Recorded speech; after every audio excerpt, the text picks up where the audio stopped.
Setting up, setting up. Well, hello, my whatnot people. Hey, Funteak.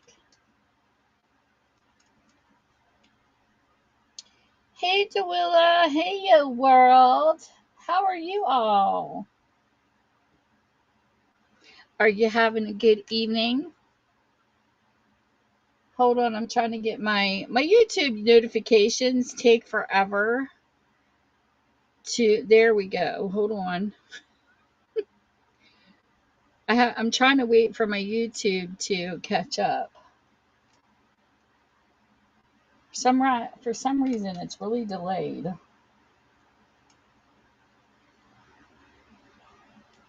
I hope everybody's having a good evening. I don't know about you all, but it's been hot here. Come on. This laptop is so freaking slow. Mm. I have an old Toshiba that had Windows 7, and I downloaded 10 over top of it, and my goodness, is this thing slow.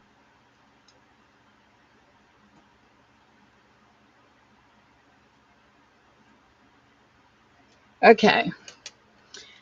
So, hey, Jesse. Hey, Mass.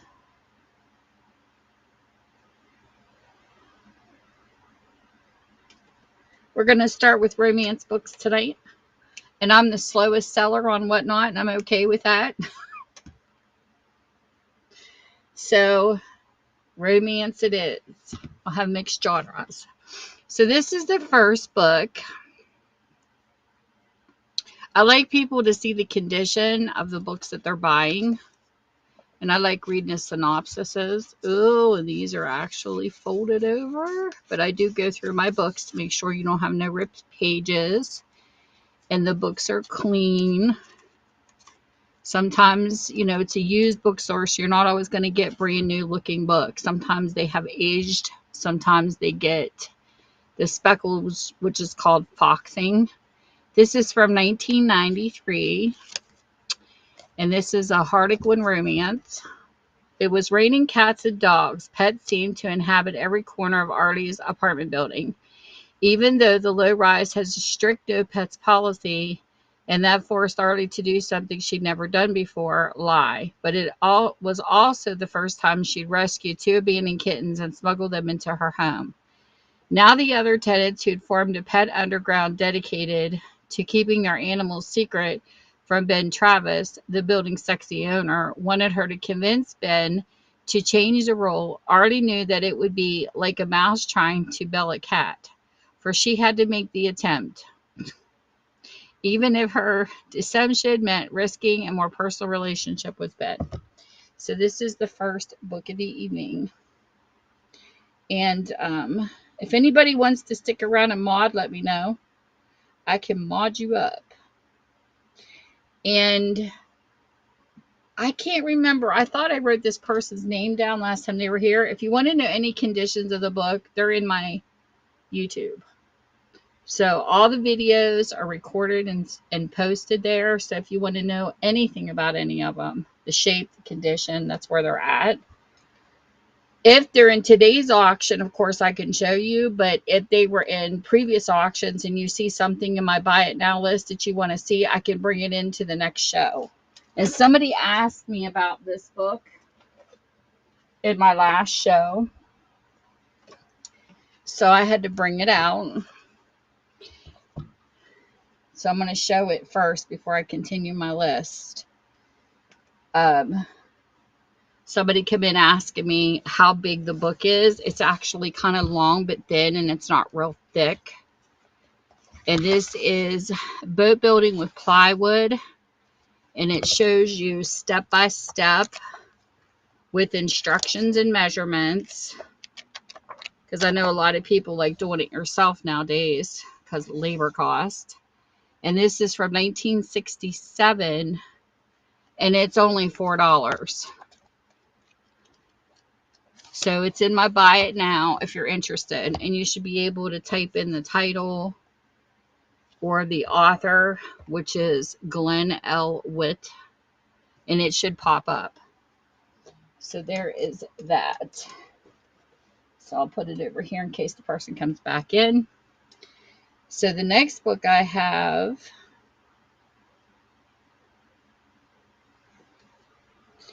this is called, these are heartwarming, inspirational, love-inspired. These are really cool. A Military Match by Patricia Davis. Some people just have their favorites. It's got a little rating in the front. Usually I'll put these as good or fair, unless there's a lot. And then I'll stick in like poor, but this one isn't too bad. 2008, copyright. Everyone, especially his estranged grandfather, thinks Private Avery Barnes is just a wealthy playboy. Yet the military taught him to value what can't be bought, honor and love. And if he wins the top prize at the cavalry competition, he'll show his grandfather he's made of more than just his birthright.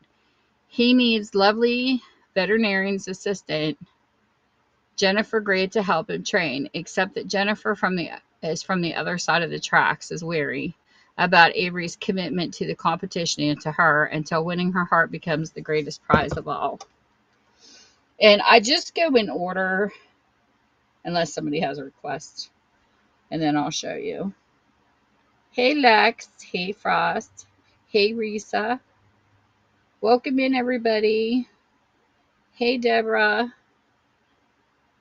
Welcome, welcome. Welcome to the live stream. And Ben, hey, over here in YouTube land. And hey, Brandon. Hey, Zachary.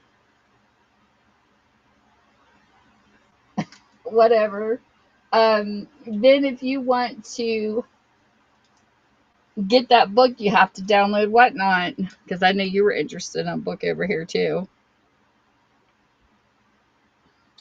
Okay, the next one is going to be by Debbie Makehomer. She's pretty popular.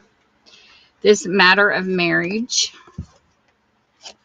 You see, this one's got more writing in it. And then it is from 1997. Like I said, none of the pages are ripped out or anything. I make sure you get the story no matter what. The alarm on Haley's biological clock is buzzing. She's hitting the big 3-0, and there's no prospect of marriage, no man in sight. Haley, an organized, goal-setting kind of person, gives herself a year to meet Mr. Knight in shining armor. But all her dates are disasters. There is the cheapskate and the sex fiend, and well, never mind. Too bad she can't just fall for her good-looking neighbor, Steve Maris, who definitely is not her type. Anyway, Steve's busy trying to win back his ex-wife, Mary Lynn, who's busy getting married, but not to Steve. Life would be so much simpler if he could fall for someone else like Haley. They're friends, though, and sometimes friends become lovers. Sometimes friends become more. So there's a cute story. Sounds like a interesting triangle. Welcome in, everybody. Hey, Valk. No time to read, Jerry. That's a cute name. And Bucks. I feel that way sometimes, that I don't have time to read either. Hey, Dawn. Thank you, Dawn.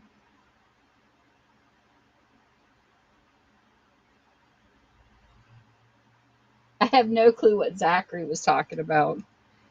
People say weird stuff in streams.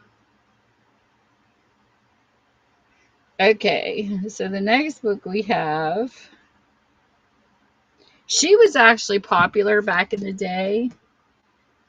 Kathleen Woody Liz. Her books are really good.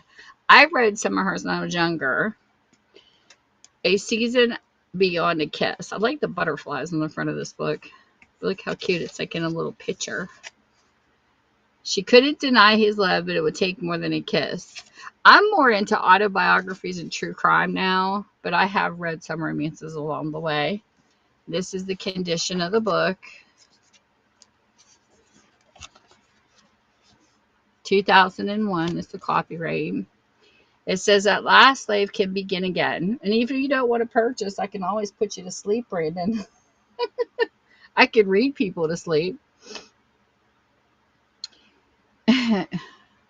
At last, life can begin again for Raylan Barrett in the loving embrace of her new husband, the dashing American shipping magnate Jeff Birmingham. She can forget her painful past and tragic, undeserved disgrace of her family. Jeff has brought passion into her heart once again, and each sweet, lingering kiss is a promise of a future rich in joy of sensual fulfillment. But Raylan can hear the whispered rumors that damn the man she loves, and what her own eyes have witnessed seem to brand her adored and adoring Jeff as the worst sort of criminal. Yet even as she flees his desire and his love, Raylan cannot escape the memory of his tender touch, the heated nights they shared. But in the face of devastating treacheries of ruthless hidden enemies, how could Jeff ever hope to win back the trust of the woman he cherishes and secure his place eternally in his beloved Raylan's betrayed heart? Love and betrayal. Sounds like a soap opera. Hey, Hometown Blues and Bucks and a Heller. You guys, I'm telling you, I got stories. You think the trolls are bad on YouTube? You should see some of the trolls over here. I was in a stream last night, man. They were vicious. One guy calling me a beggar. Beggar for what? I wasn't begging for anything. And then another one, he said something the second time. I don't know. I blocked him. Some people, I'm telling you, they're so rude. And over here, the streams fly. Like, I mean, it was really fast last night. Sometimes you just got to block those people. Okay, so the next book we have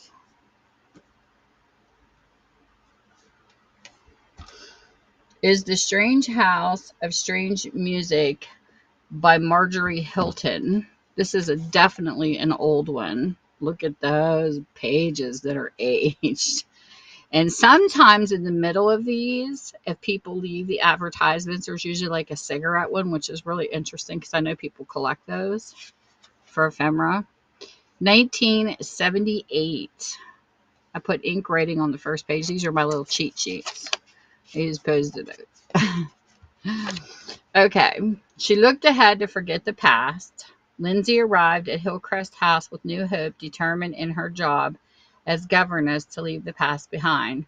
But the isolated house was haunted by past tragedies reflected in the lives of its present occupants. Small, crippled Gilda and Mark, who had abandoned his career as a musician until his daughter could walk again. Her own troubles forgotten, Lindsay yearned to help them, but the glamorous Sharon was the one Mark turned to. And even though some of these are older, I only started these for $1 because they are, the pages are turned and stuff. And I noticed that people collect certain ones. Oh my goodness, Cartier. So bad. He's tagging me into another stream. I adopted Cartier as my uncle.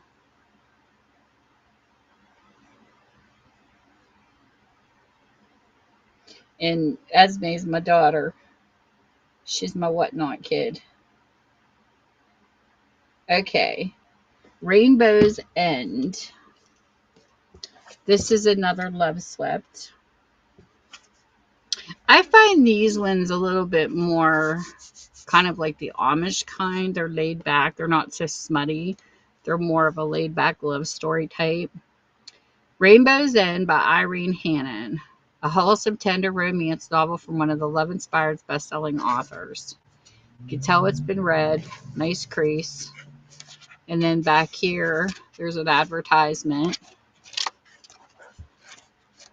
This is the condition of the book. It's in pretty good shape. No writing. There is a little bit of speckles right here. And it says, Shelter from the Storm. To lessen the pain of his wife's death, Keith Michaels headed cross-country. Yet though he had reached the Pacific Northwest, he still felt broken, empty, and alone. When a sudden storm stranded him on the Orcas Island, he sought refuge with a local widow who was no elderly matron, but a reclusive young woman. What is about shy Jill Wellen in her charming cottage that makes Keith want to stop his wandering ways. Did faith and love await him at Rainbow's End? So that's this book. Kristen, hey, how are you?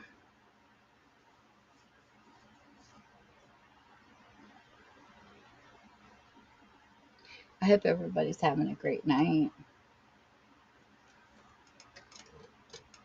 Hey, Bud Files, how are you doing? I know, Brandon. Well, what it was somebody sponsored some giveaways in someone's stream last night because they do that. And he was saying there's no way I could do that many sponsors in my live because it's not going to be that long. So a bunch of people were putting suggestions in, and I said, because when you run a giveaway on Whatnot, it actually has a time, but you can shorten it if you want to. So I made the comment, well, maybe shorten the time because some other people were putting it in, and some guys like, stop being a beggar. How am I being a beggar when I was trying to answer a question? And besides, I don't need an iPad. They were doing giveaways for iPads and something else. I mean, if I won an iPad, I'd probably gift it to somebody, like one of my grandkids or something for Christmas. But I really don't need one because I won one. And that will be coming up in a video soon. Hey, Lilac. But anyways, it's beside the point. Some people just are vicious over here. I'm telling you, they're ridiculous. So he wouldn't shut up. He starts cussing me. So I sent him a message and I said, listen, dude, shut up. I said, you don't know who you're talking to. I said, so why don't you just shut up, asshole? That's what I sent back to him. And I ended up reporting him to Whatnot. You don't harass people in live streams. People are ridiculous over here sometimes, just like on YouTube. But, I know how to handle people. But I did report him for it because it was uncalled for. And then someone else typed and he wouldn't do that. I said, well, some people don't. You know what I mean? Some people like to let the time spread out because they want as many people to enter the giveaway as possible because, there's probably a lot of college students and too that need stuff like that. You know what I'm saying? So it's just interesting. But there is drama over here too. It's everywhere. You're always going to have it. You're never going to get away from it. Hey, Tiggy Mom. Welcome in. So the next book I have, but like I said, drama happens. It's just how you deal with it. But there was 1,400 people in this stream, so you can imagine how fast it was moving. There's no way mods can keep up with that. That's a lot. I mean, it was flying. So here is Harlequin Presents The Devil's Pawn by Yvonne Whittle. And this is a Harlequin Presents. It's got some writing in the front. In 1984 is the copyright on this. And it says, could Kara's love cancel the debt? And don't forget, if I'm not here and people want to buy off of Whatnot, all my stuff is live when I'm not here, so people can shop anytime. Marry me and your father can have 12 months more than on his loan. Then Steiner's insolent, faintly sensuous smile told Kara she was as much as an object of desire to the South African construction magnate as she was the daughter of the man he despised. Kara knew nothing of her father's dealings with the Steiner family. She only knew that her husband's heart seemed to have little room for love. Yet somewhere behind Vince's harsh, unrelenting exterior, Kara glimpsed a man who might someday need more than a pawn in a deadly game of revenge. So that is that one. Hey, last word. Yes, I have old and new. I have all kinds. How are you doing? I seen your live the other day and I meant to pop in, but then I had some family situations come up. My life has been so busy these past couple weeks. Mrs. Gripgolf. Sometimes I just like hanging out. Hey, Liamir. It's fun to see what other booksellers do too.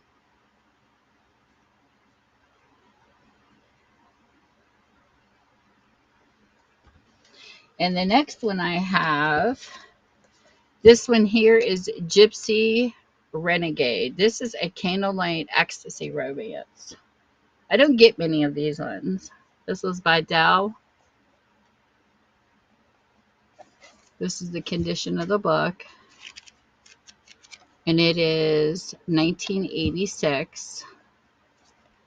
And it says she was a gypsy dancer who captured the attention of a top fashion designer. However, Shonda Nichols had no intention of modeling his upcoming spring line, nor would she star in any other productions York Summerfield had in mind on or off stage, torn between the conflicting world of her gypsy father and her mother.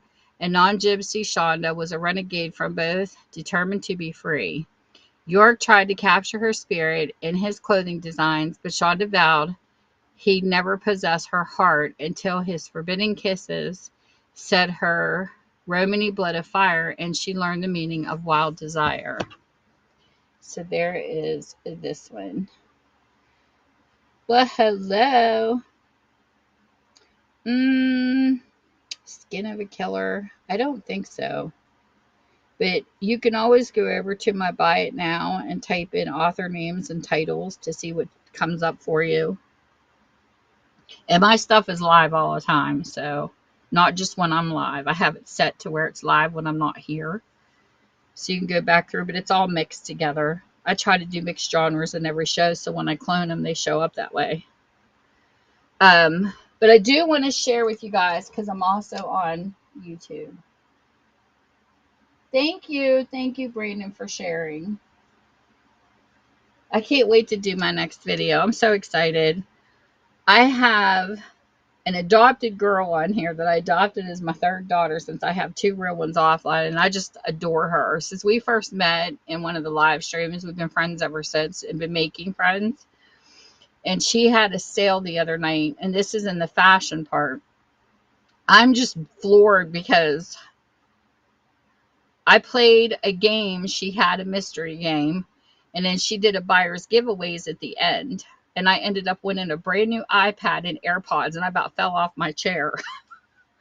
And she's like, dude, what is it with you and the luck? Because her last sale, I won a Louis Vuitton wallet. So it's been crazy. But I'm telling you, when you're on Whatnot, check out other genres. Don't just stick with one. I don't know why people do that, because I'm all over the place over here because I love too many things to stay in one place. So I'm always out doing something, but I about died. I'm still in shock.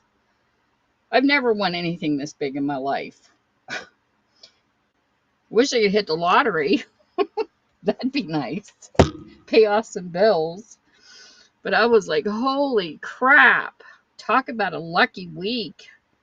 But I'll be doing an unboxing when it comes in on my YouTube channel, and I'm so excited. And she's so sweet. I told her, I said, darn, I adopted you. You hooked your mother up. So anyways, this one's called My Fair Maggie by Sharon DeVita. It's got a little bit of rating in it. This is from 2004. And this says, help, how do I know if he's my Prince Charming? Dear Aunt Millie, I can give good advice to everyone else, so why can't I solve my own problems? I'm really excited about taking over this column, but I can't figure out what to do about your nephew. Griffin makes my toes curl, and I forget what I'm saying around him. Not a good thing for a writer. Even worse, I'm just a simple girl from the wrong part of town, and he's a wealthy, sophisticated man who thinks I might be after your money. How can I make Griffin accept me for who I really am? Sincerely Confused in Chicago. That sounds like an interesting letter for a book. I do like true crime, and I have action and suspense books on here. But my action and suspense, you have to understand, I'm not the library. My genres are way different from most bookstores. When I do educational, it has self-help books in it, autobiographies, because to me, all that is life lessons and it is a learning experience. So to me, it's educational, and you might find a chemistry book. Then under my action and suspense, I have sci-fi, mystery, whodunits, and military. Anything that keeps you on the edge of your seat, to me, is action and suspense. So my stuff's all mixed together because it keeps it simpler instead of having a bunch of different genres. That's how it works for me, and it worked for my, especially the elderly people that shopped in my real bookstore, because they weren't so overwhelmed. Because, like you go to Walmart now, you look for a cough medicine and you're standing there for 30 minutes looking for the symptoms because they have so much of a variety now to choose from. So I kept it simple for people to get it. Oh, well, thank you. Thank you for your purchase. Hey, Granny's Vintage.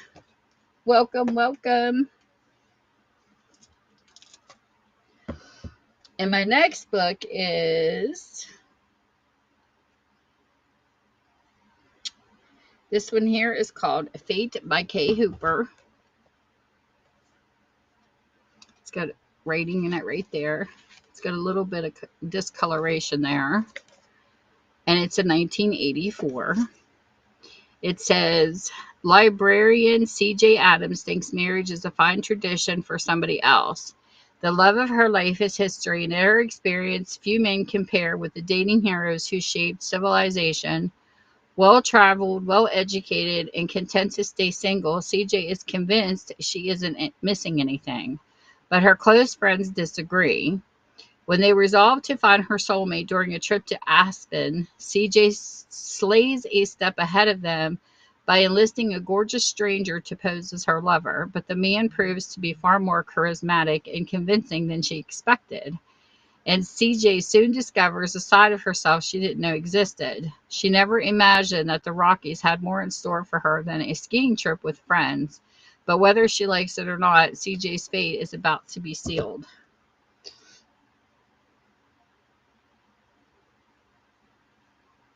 Yes, yes, I hear ya. Hey, Drew, man.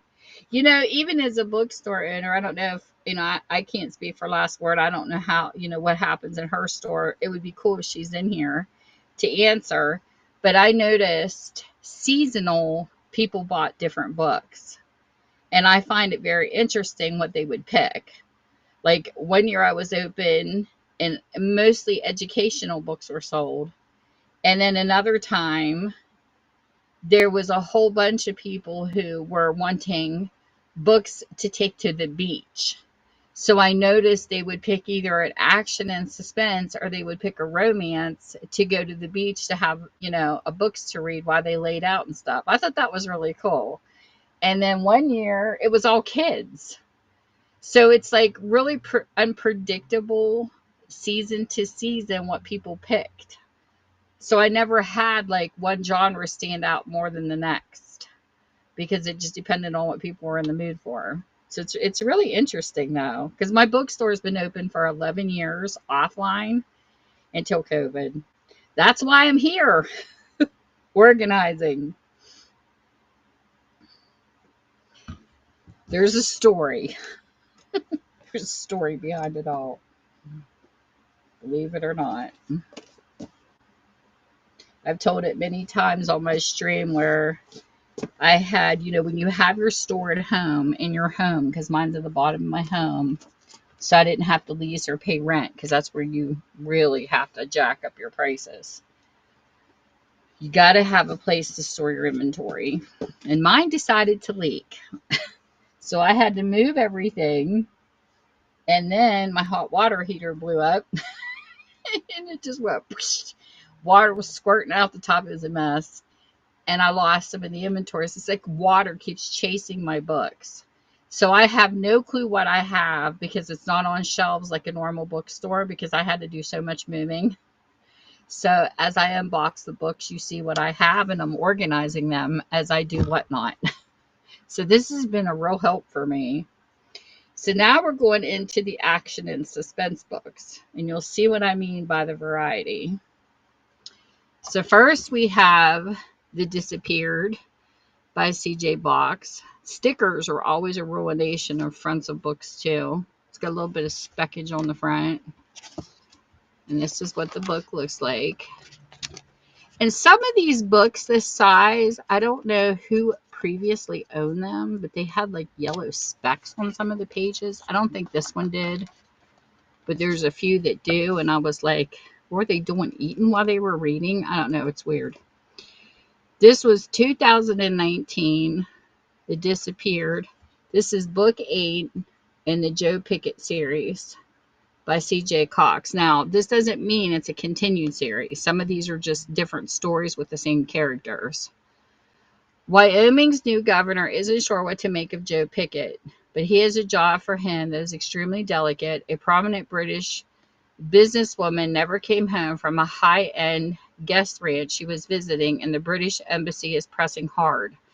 At the same time, his friend Nate Romanowski has asked Joe to intervene with the feds on behalf of an issue passionately felt by Falconers, but inexplicably being blocked. It seems like a matter of lesser importance to Joe right now, but the more he digs into both cases, the more someone is trying to stop him. Is it because of the missing woman or the Falconers, or are they somehow connected? This was originally a $9.99 book in the United States. $2. I'm cheap, cheap, cheap. Yes. May 1st was my 11-year anniversary. And I've also been published in a book too, my bookstore. There was a guy who did, it was funny because when he reached out to me on Facebook, I thought he was a scammer. And he was laughing at me because I'm like, are you for real? And he said, yeah, he was actually going through my state and he was meeting with bookstore owners. And he wrote this book called Bookstore Explorer in West Virginia by Matt Browning. And this is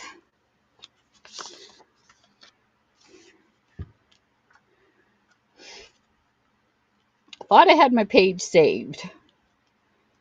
But my bookstore is in here. Here it is. Or no, that's not it. Wait a minute. I could have sworn I had my page saved. But anyway, he signed it, which was really cool. And he's on Facebook. But he wanted to go up and down the state, which I thought was really cool. And he wrote about all the stores in West Virginia, and mine is in here.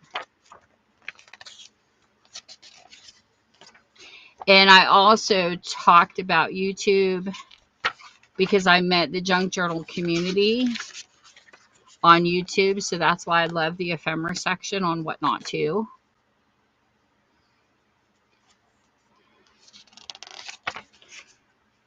Let me find it. Here it is. I'm on page back here. I knew I was in the 90s. Page 92. And this was my bookstore. And he wrote a story. We had a really nice interview.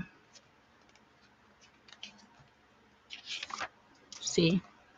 Minda's Bookstore and More. That's my last name. Tammy Minda's my name. It's no big deal because my name's been all over the place. And he did an interview where I talked about YouTube and stuff. And it was really nice to have an author do that because I was like, what? But I'm so glad he was real. But it would have never happened without YouTube and opening my store. It's been really crazy what happens when you come to the net for sure.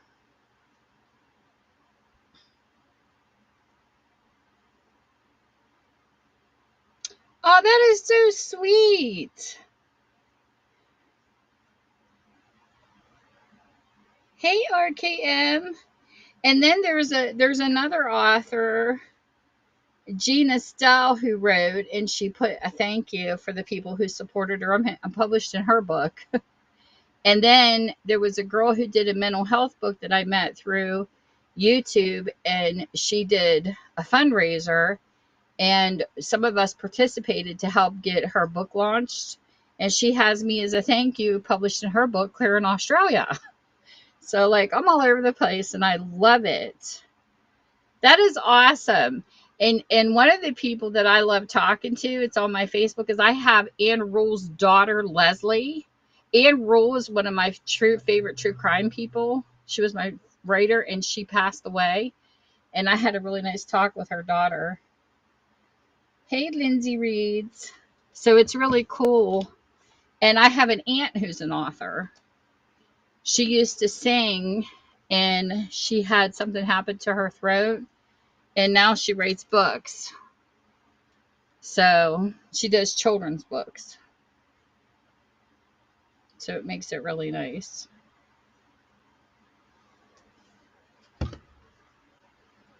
That she's into it, and she's done like book signings, and she has a video made.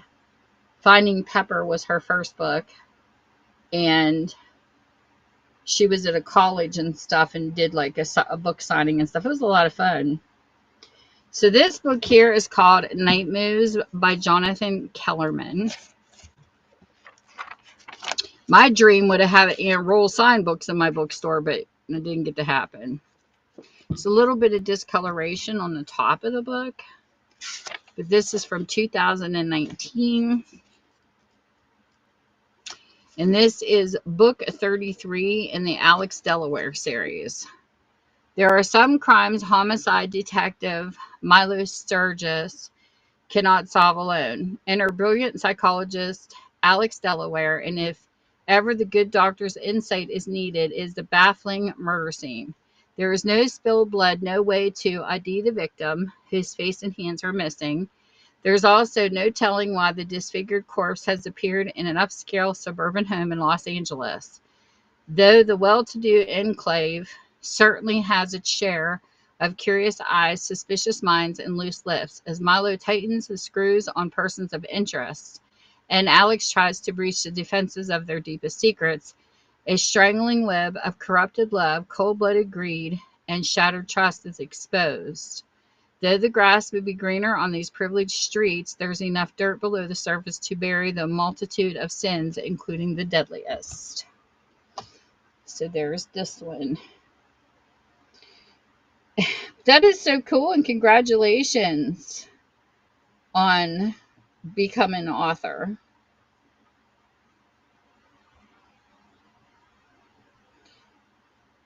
Hey, Shelf Shops. Welcome, welcome. You should, Arcade. That would be cool.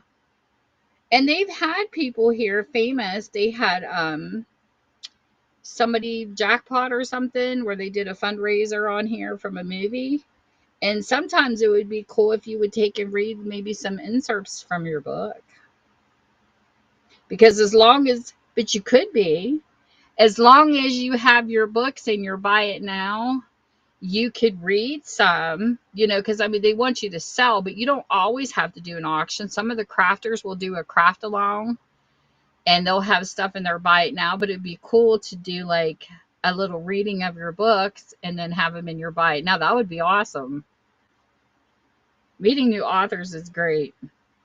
I have a friend that joined Goodreads, and he's had authors even sent him like a free book when they started. Like they'll pick certain people and then, take whatever the rating is. I think that's awesome that they do that on Goodreads too.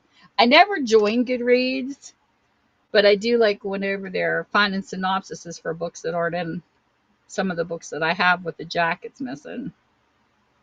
Goodreads is a good place to look up stuff for sure.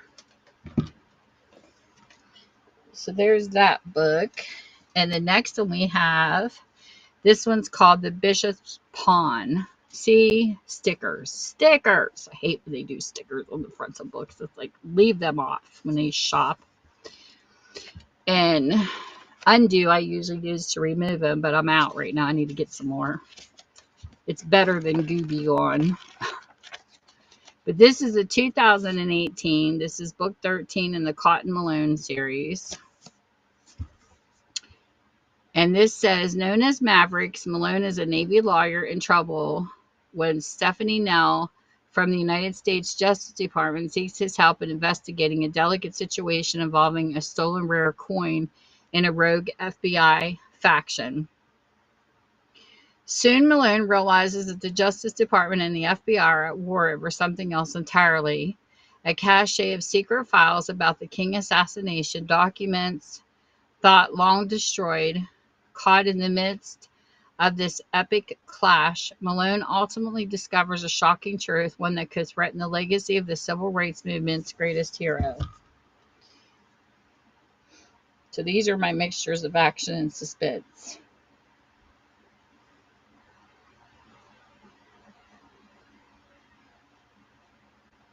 What ruins the book?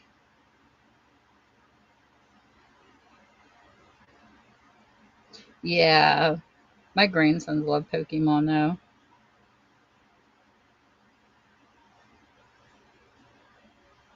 This to me, I think a person should start as a hobby. Yeah, the stickers you mean, RKM. Yeah, they do. I hate when they do that. I remember back in the day, Kmart used to slap a huge one. It's like, no, you have all this back to use. Why are you using the fronts of the books? I can't tell you how many nails I busted taking stickers off. Cinco! Cinco the workout queen. If you guys want to get fit, you definitely have to have Cinco as your coach. She's hysterical. You don't know, girl, how many times you have had me laughing with Trevor. She makes that boy sweat. They do these fun, if you guys don't know Designer Unlimited, they do these gumball mystery machines, and they have to take the gumballs and flip them, the whole entire machine. And she's over there doing earthquake, do this. And I'm thinking, darn, she's making me tired watching. It's hysterical in the fashion part of whatnot. I kid you not. These people are so much fun. If you guys ever get a night, I'm going to give you some really good names. And you just want entertainment, just to sit back and watch entertainment, you do not know what you're missing if you have not hit up the fashion part. Because they are a riot. And last night, oh my God, the Office Funko, his stream had 1,400 people in it. You want to talk about fly? It keeps freezing my phone. But I'm going to give these people are so much fun. Let me get the rest of them in here. I'm thinking of who, and Cinco's one. She had so much fun. It was so much fun watching you and your friend on your live. It was hysterical how Cartier kept picking on your friend, calling her dimples. And he's live right now, Designer Limited. But I'm telling you, Keith and Funko, well, Funko comes on a little earlier, but Keith comes on really late because he's on Hawaiian time for me because I'm on the East Coast. So sometimes these people don't come on till 11, 12 o'clock at night, but I'm telling you, it's just phenomenal. Somebody invited me. It was Izzy, IS and Creations. I'm going to put her in here too. She makes homemade things on here. She does beautiful stuff. I have a beautiful leather journal. Her husband's got a machine that he put a horse on it and stuff. She does awesome stuff. She really could use the business, just saying, if you can catch her on, because her family's struggling right now with her husband being out of work right now. So she's a highly recommended person for me because I know what it's like to struggle. But Keith, she invited me to Keith's stream, is how it started, and I've never left. Like when I go in and I watch them and I watch Trevor when he's on, and I hate when they're on at the same time because I have to pick, but or you can watch on two different devices, however you want to do it. But I'm telling you, these people are a blast. And Funko is one of the most giving people I have ever seen on Whatnot. He is just incredible. He just became a new daddy. He showed his baby last night. Oh my God, he is so stinking cute. Anyways, back to books, but I can't help it. I have to brag on some people because they're just phenomenal to sit here and watch on Whatnot. I have never met such a crowd as these guys, and I can't even talk because sometimes they've almost made me cry, things they've done, because they are so giving. And like last night, for instance, like Bust a Web, he sponsored, I think, what, 22 iPads for people in the stream to win. And I can only imagine the college students and stuff in that stream that are so thankful for the winnings, because you just wouldn't believe how giving these people are. But anyways, amazing, amazing. So the next one is, and you don't got to take my word for it. I never really tell people, you have to follow this person or you have to follow that person. Check them out yourself, and if you like them, follow them, because you can watch people without having to follow.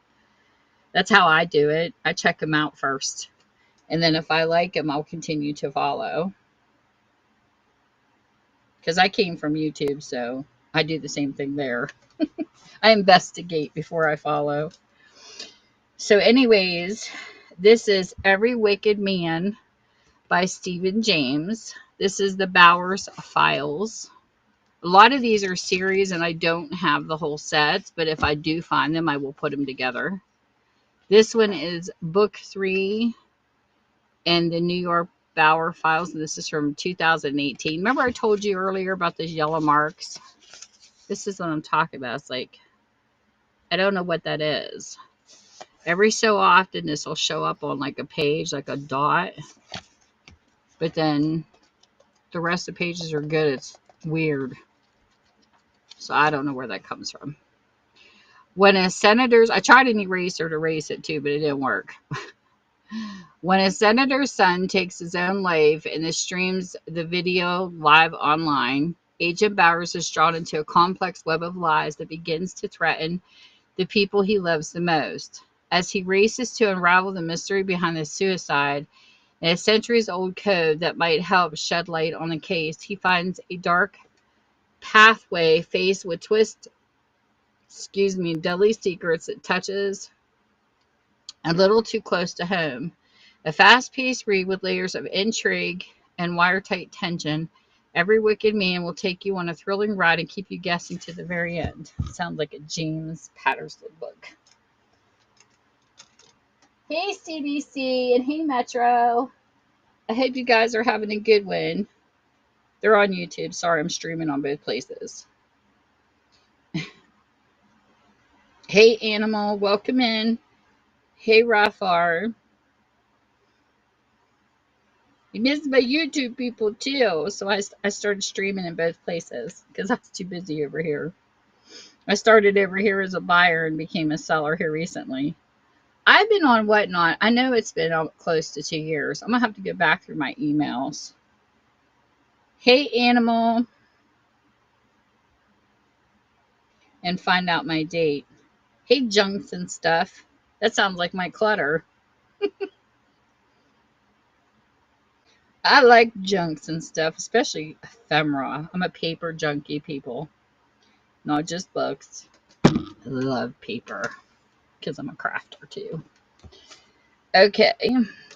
So the next book we have, I love this man. For some reason, he just has the coolest pictures on the back of a lot of his hardbacks with older cars. He's just awesome as an author. The Romano Ransom by Clive Cussler. And I have a girl that just loves him on YouTube. This is book 9 of this of the Sam and Remy Fargo Adventures from 2018. See how messy I am? That's my cheat sheet. In 1918, an enormous ransom was paid to free the Romanovs. Oh, I can't even begin to pronounce these words. From the Bolsheviks, but they died anyway, and the ransom during World War II, the Nazis stole it from the Russians. After that, it vanished. Until now, when a kidnapping captures the attention of a husband and wife, Sam and Remy Fargo, they realize these long-lost riches are back in play, following the trail across Europe, northern Africa, and South America. They embark on their greatest adventure yet. So this is Clive Cussler. Hey, hey, hey! How much junk you got? Junks and stuff. You got some good stuff. Violent Beauty Vicky. I hope they didn't think I was tagging them in my stream. But yeah, there are a lot of fun people out there in different categories. It's amazing. I met some fun people in the baseball cards and stuff like that. I mean, I'm all over the place. Like I said, I like a lot of different things on whatnot. Storage lockers are fun too.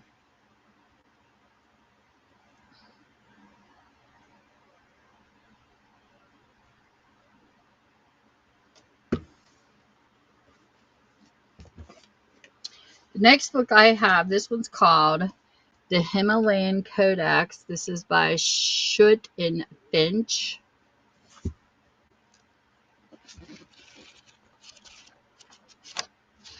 This one is a 2019. It's book 2 of the R.J. McCready series. In 1946, the world is rebuilding itself from the war's devastating ashes. R.J. McCready is headed for the Himalayas to examine some recently discovered mammoth bones, a mission that might help him put the loss of his friends and colleague Bob Thorne behind him.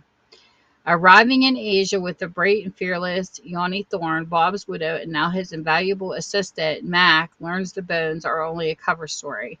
He's actually been sent there to investigate an ancient codex allegedly written by Pliny the Elder, a fascinating text filled with revelatory secrets. The Roman naturalists claim to have discovered a new race of humans, a divergent species that inspired the myths of Yeti and is rumored to have the ability to accelerate the process of evolution. If Pliny's assertions are true, the seemingly supernatural ability holds unlimited potentials to shape or end the future of human civilization. Charged with uncovering more about this miracle species, Max sets off to the remote valleys of Tibet into a region known to the locals as the Labyrinth. As he and his associates plunge deeper into the unknown, it becomes more and more uncertain that any of them will survive Mac's odyssey. So there is this one. Interesting. Hey, big man. Hey, Lady Tagalong. Hey, it's a rose-colored life. And hey, the user at 22. That's a good number. And Coffee Table. Cowboy Coffee Table. I like that name. How are you all? Big, have you been getting some good books?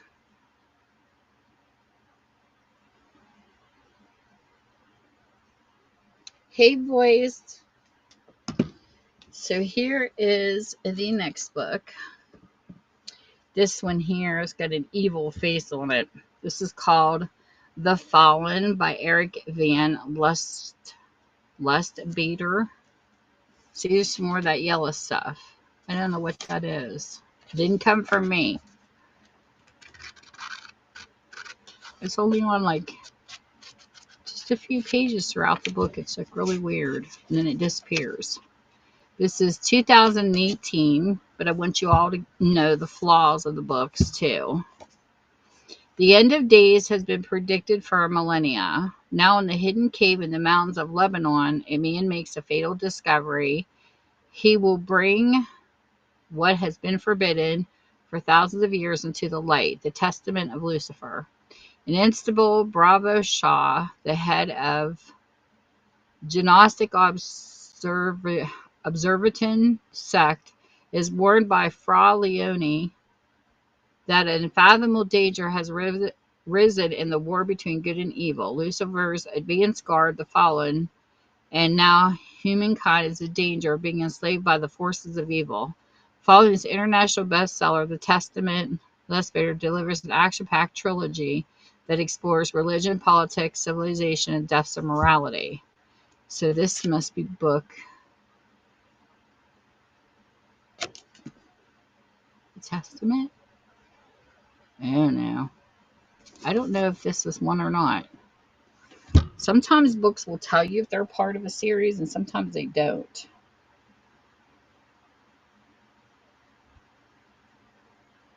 So let me pull this one and run it. 230 coffee table. I don't have those books in here.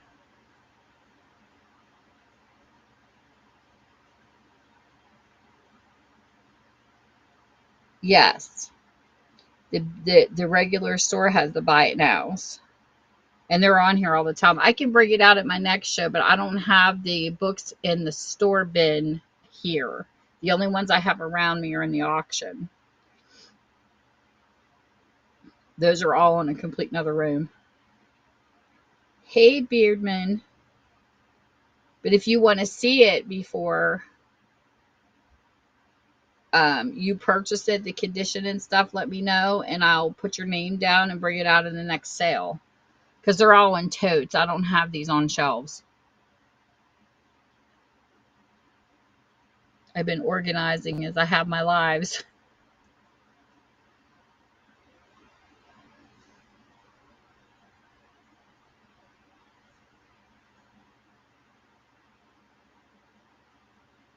Let's see what 230 is.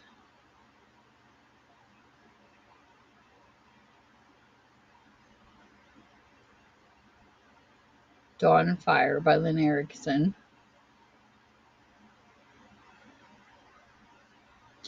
That book there has a little tear at the top of the left, and I think it had some aging coloring. That's why I put it in as fair. But just know that you will get all of the books and there's no pages missing. I go through every single book to make sure the story's there, because I've had that happen to me, and it's no fun to get to the middle of the book and be missing 2 pages. So I go through all my books. That's like the word behind my book stories. You're going to get the story. But if you do want to see them, you can give me a list. You can message me if you want to, the list of books you want to see before you purchase. And then what I'll do is I'll write them down and pull them out for the next sale. And then I could tag you in if that works for you. And then you can see them before you purchase them. Because I don't ever want people to purchase something they don't see. I'm like a visual person too. I do the same thing. I'm always flipping through books wherever I go to purchase. So it's up to you how you want to do it. And the next book is another Cussler. This one here is called Nighthawk. And this is by Clive Cussler and Graham Brown.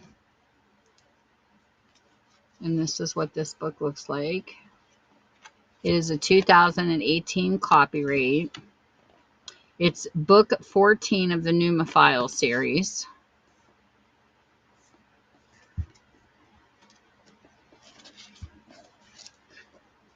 It says,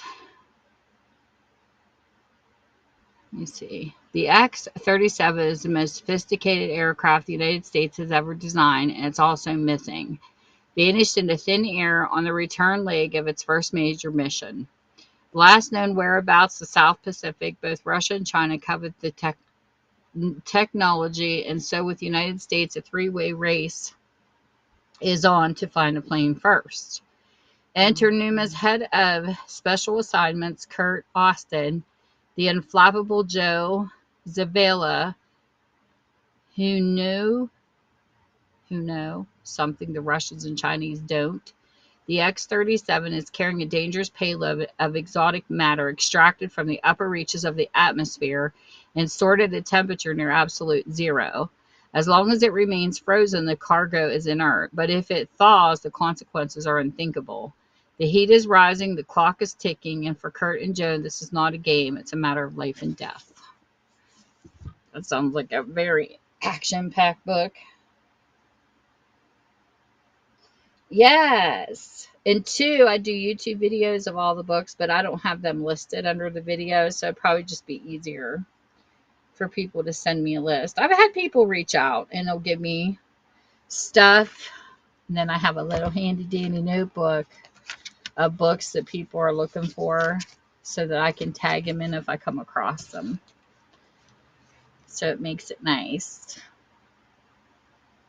I aim to make sure my customers are pleased. I want you to get what you're looking for and in the shape you're looking for it.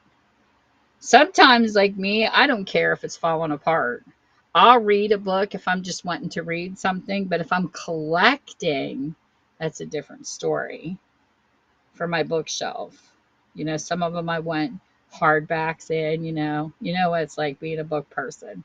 And some you don't mind if they have, if they are or not. Just all depends on the person. And then this one,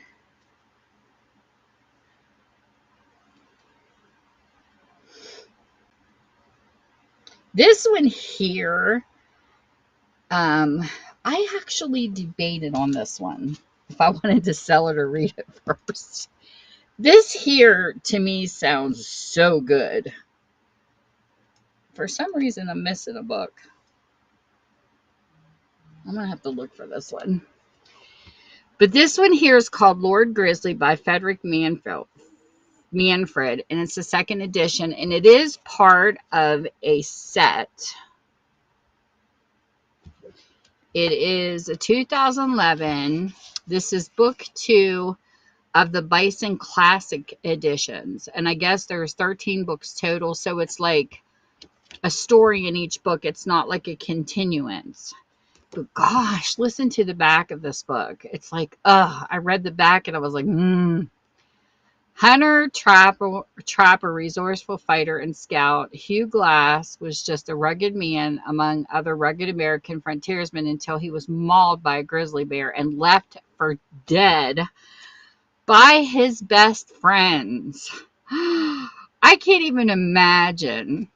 Hugh's rage drove him to crawl 200 miles across the dangerous territory to seek revenge until he was no longer Hugh Glass but became Lord Grizzly.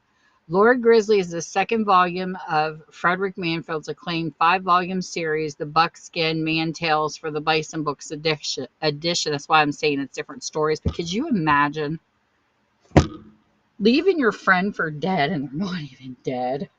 Ugh, this sounds like such a good book. But anyways, that's just my feelings about this edition. I was like, I wonder. Thank you for your purchases. I appreciate it. Hey, Dill. I see you over there on YouTube. Hey, Faithful Finds. Welcome. I can't even imagine doing that to my friends, though. I mean, it's just like, wow. Without even checking.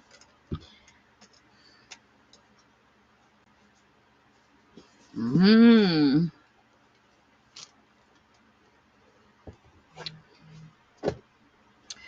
always log my bookings. 1, 2, 3, 4, 6, 7, 8, 9. I must have removed that book for some reason. I'll have to look for it later. So next we have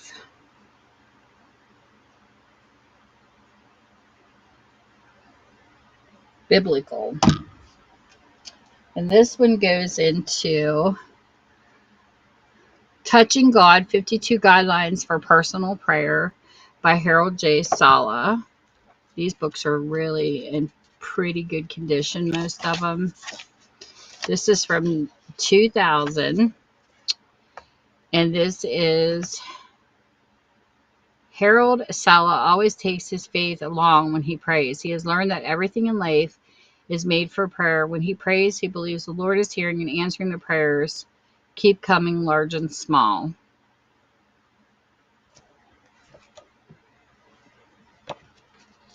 So it's just like a guideline for people to have more of intense prayers, is how I would take this book. Yeah, the Lord teaches us, our Father, where's God in heaven, let your kingdom, the prayer difference, the 4 laws of answered prayers. It's like a guidance book. Hey, Bronze Dragon. And another thing I never do, I don't know why I call them biblical, but when I started uploading, I made my own category called biblical, and I didn't even see that they had religion. So all my religious books are under biblical. So I hope people can find them under that for people who do like these kind of readings. But I do like having a nice variety of genres. I think it's important.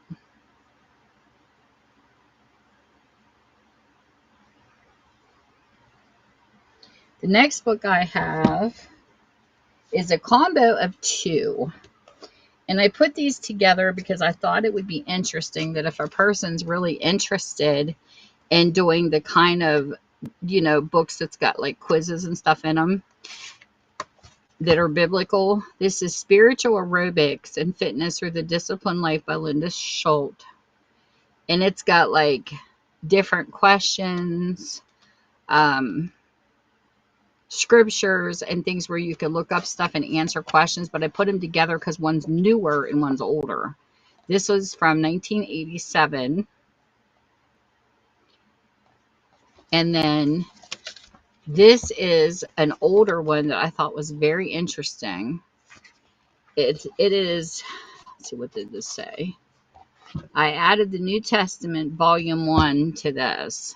This is the life of Christ in Acts, Matthew through Acts, and there's 33 lessons. And it's got a whole bunch of questions for people that like to Bible study.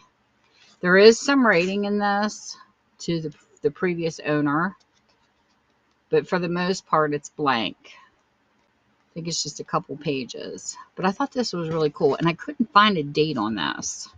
So there's no copyright on that one, but I thought they'd be cute together. Because I know I've met quite a few people that like the Bible study, so I thought this kind of book would be cool as a bundle.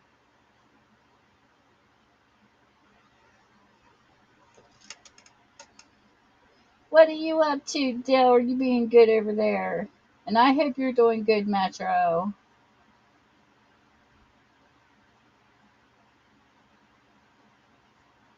Thank you, Metro.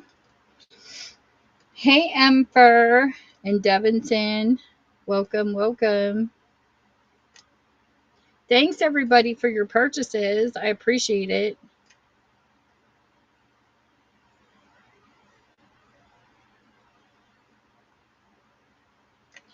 The next book I have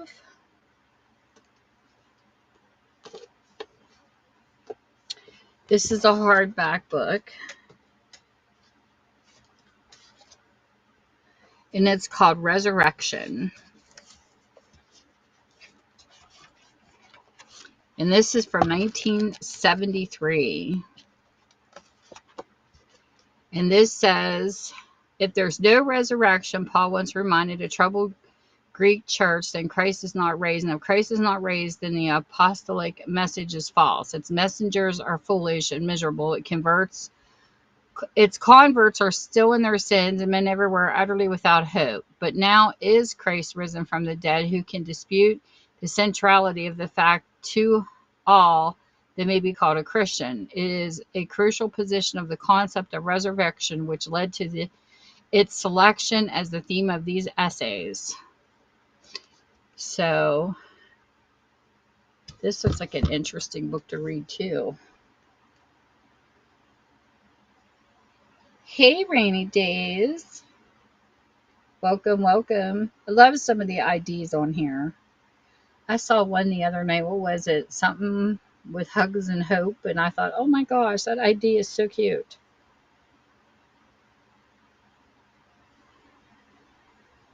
They sent me a message and thanked me for it because some people do come up with some cute IDs on here. I see Devinson has a cute fur baby. I have a fur baby too. She's spoiled. But I love her two pieces. She doesn't like it when I'm down here sewing though. She's spoiled. But I don't want to bring her down here because I don't want to have a lot of dog hairs in my book. But she is so cute. Renewing Your Spiritual Life, The Study of Deuteronomy by Aubrey Johnson. And these books are in nice condition. I like study guides, period. I always did. And no matter what the subject is. Especially genetics. Love genetics. Esme! There's my adopted daughter. This is 2005. And this is, there's no real secret. God has given us very clear and simple instructions far back as the book of Deuteronomy. If we just follow his instructions, we will be able to renew our relationship with each other, our spouses, our children, and more importantly, our God. So here is this one. Oh my goodness. I was just talking about you earlier. I was putting a bunch of links in and I told people if you guys want to have a blast, you have got to come and check out these people when they're live. I had your name, Keith's, Funko's. That man is so giving too. His baby's so cute. And Designer Unlimited. I tried to fit as many people as I could think of, and Cinco was in here. She's hysterical. But this is my adopted daughter for people that's in the stream. And she blew me away. She's my luck charm. You're giving me luck, girl.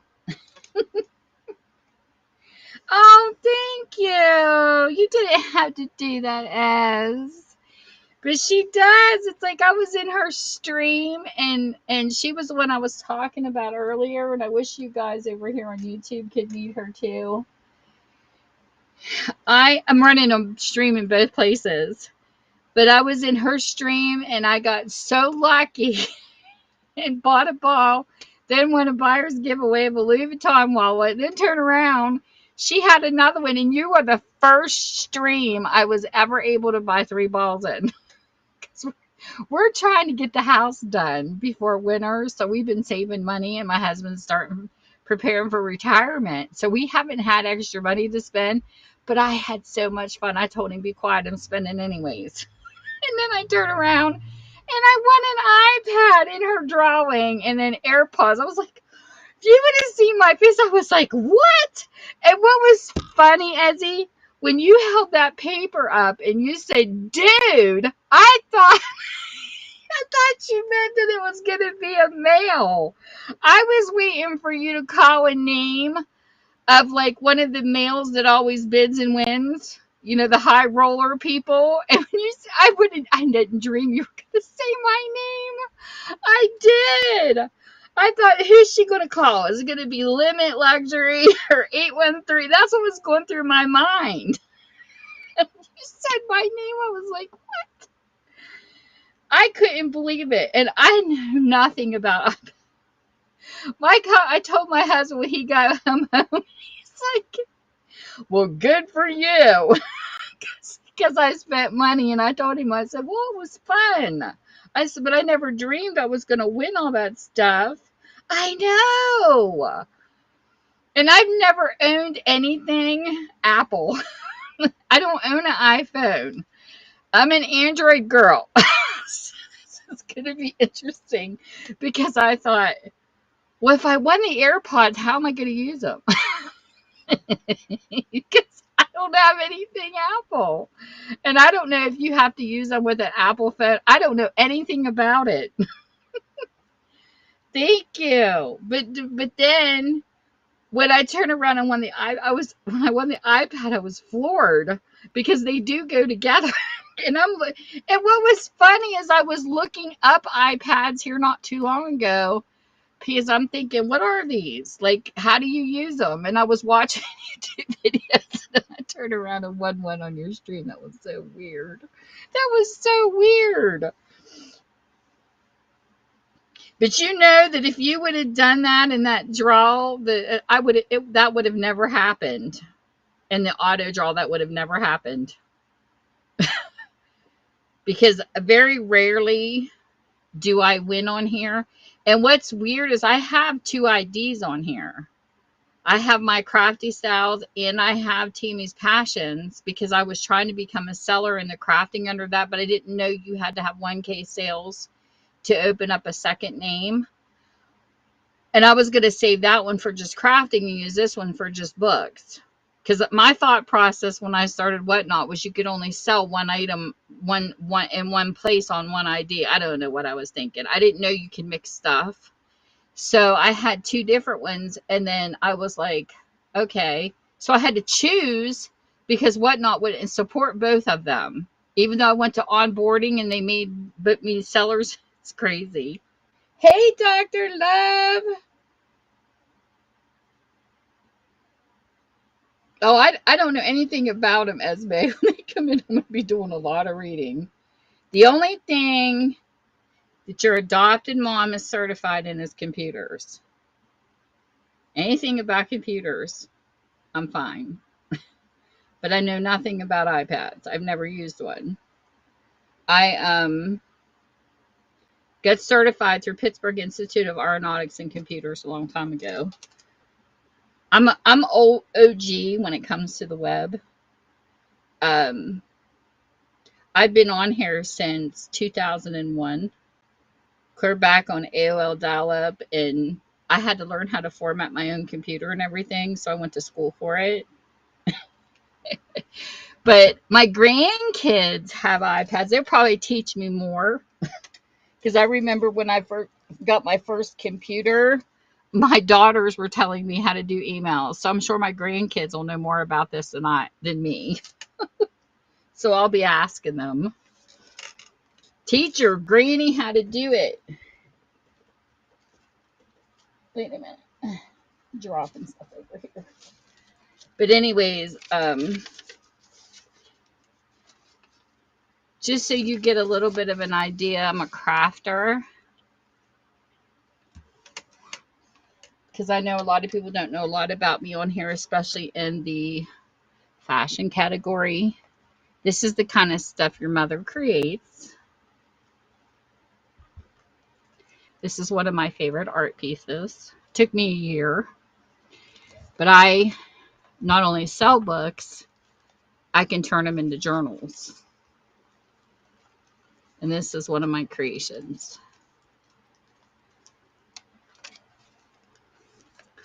I have an art program that I love playing in and creating stuff. So this is my one of Tammy's passions. That's why I picked the name that I did, because I have so many interests that I screw up the YouTube algorithm because I keep changing. So this is one. And then here's another one. Books nobody wants. This is what I do with them. I have other talents.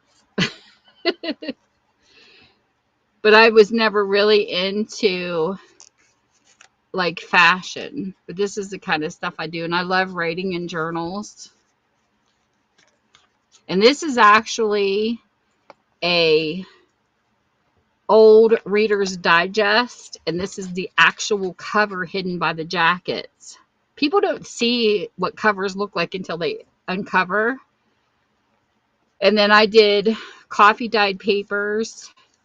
I dye papers and add and then create stuff. This is my artistic side. And this is junk mail. This is my glue book. This is actually paper from the Dollar Tree. And I take my junk mail, and every time I open my junk mail, that's actually a cupcake. I open up my junk mail, and this is what I find. This is what I see. Is stuff that I can glue together and turn into fun things.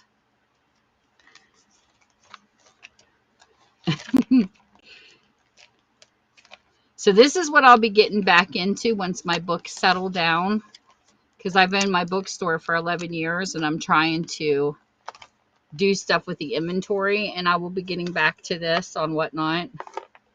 I love doing stuff like this. And then the other thing is mixed media. I kind of dabble in everything. And my YouTube people, I will be getting back to this because they want to see me finish this. I started this in 2023 on YouTube, and this is all my mixed media. One of my mixed media works that's not finished. This is just a regular composition notebook, and I paint the backgrounds and then add art. Yes, I have sold. I had an Etsy store, and I have sold some in the past.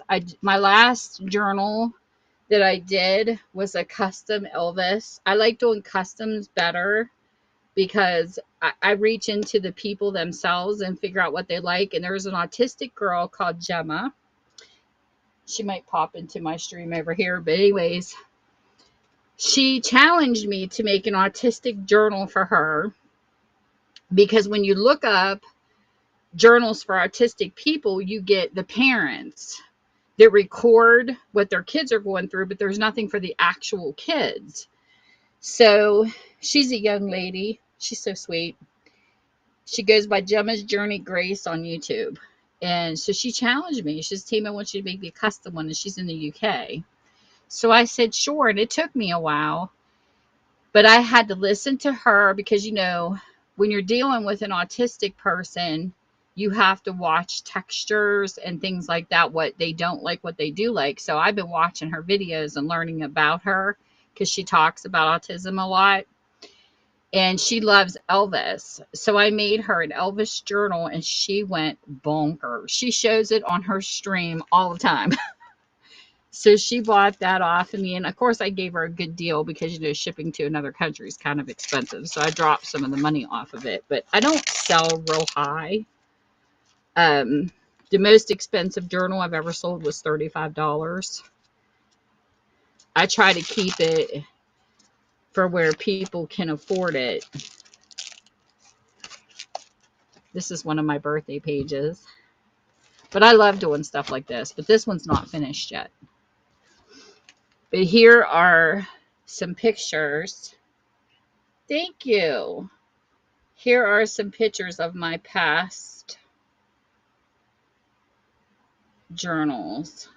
Let me see if I can pull them up so you can see some that's sold. And I have done a fabric one too. That's the one I don't have down here to show you. I did one in Holly Hobby. Actually, I did two of them, and I sold one and kept one.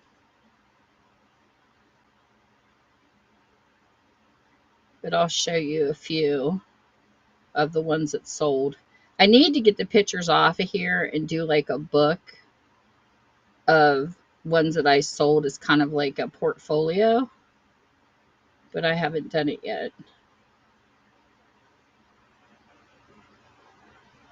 But I miss crafting. Like right now I'm taking a break from it, but I really miss it.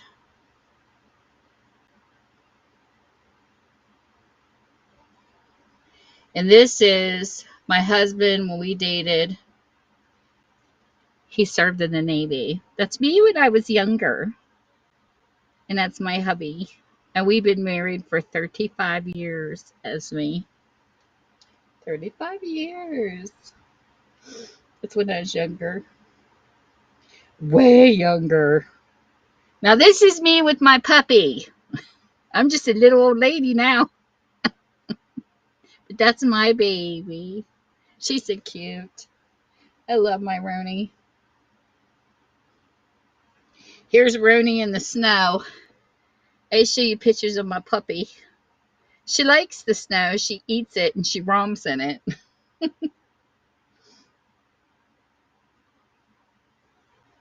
She's my baby. And look, Daddy's girl. When he comes home and he sits down, that's my hubby now. Look at her. She is Daddy's girl. She's like, yes, he's mine. They're hysterical. Here's the part of the Elvis journal I did.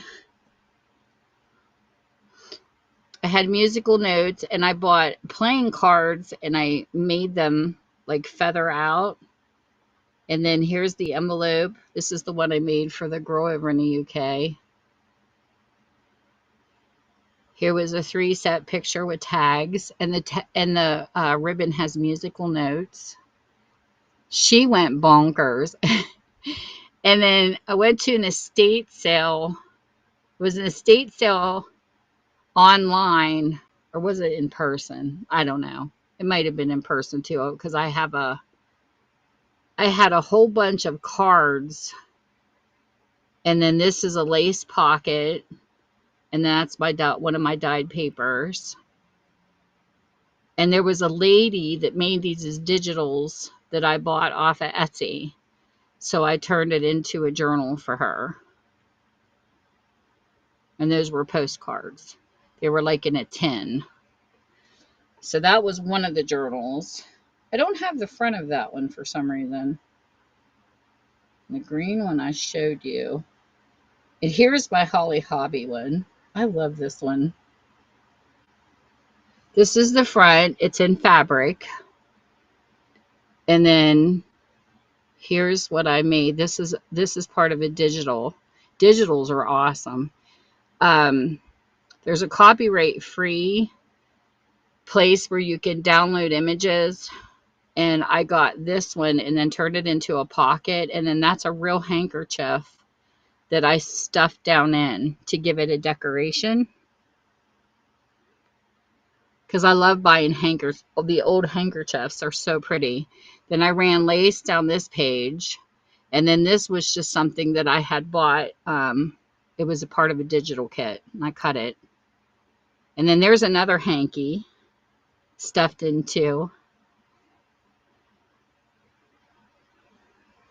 And like I said, I made 2 of these, but they were different. None of my journals are exactly the same.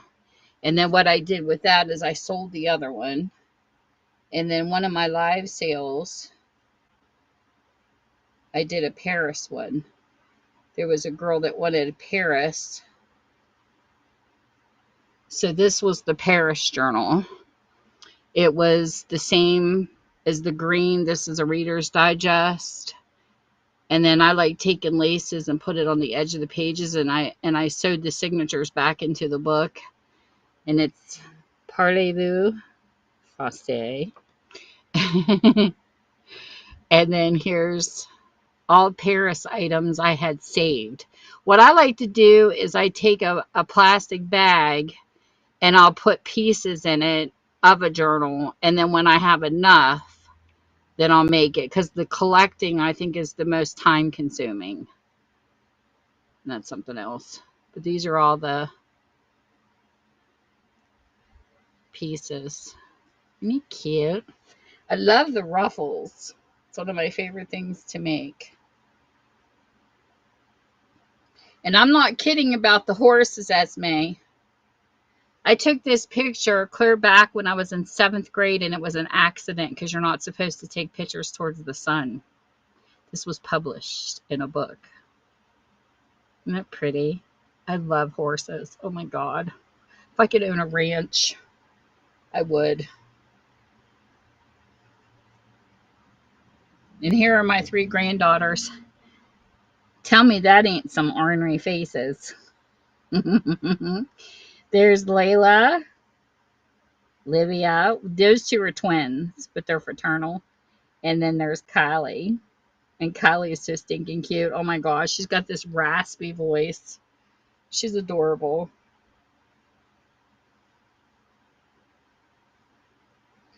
So that's pretty much my family, except for my grandsons. They're hard to get them in one picture.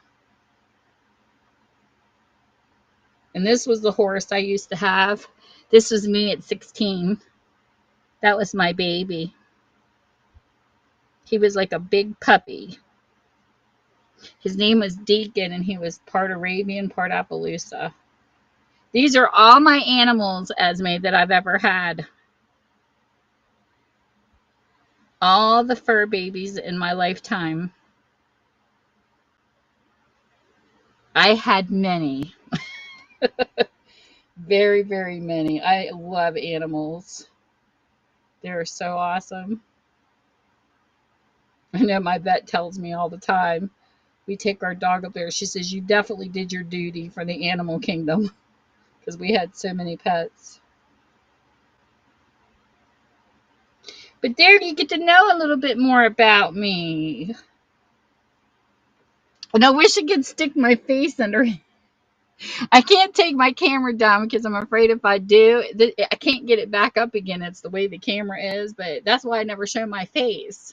But I have showed my face on YouTube before.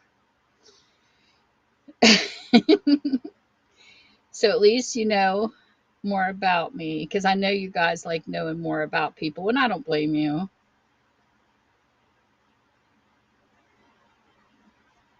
Yes, 35 years. My mom and dad hit 63. So, my grandparents all stayed married. None of them were ever divorced. Long-term people here. I gotta stop my app and come back. Whatnot freezes on me for some reason. Your dogs are so awesome.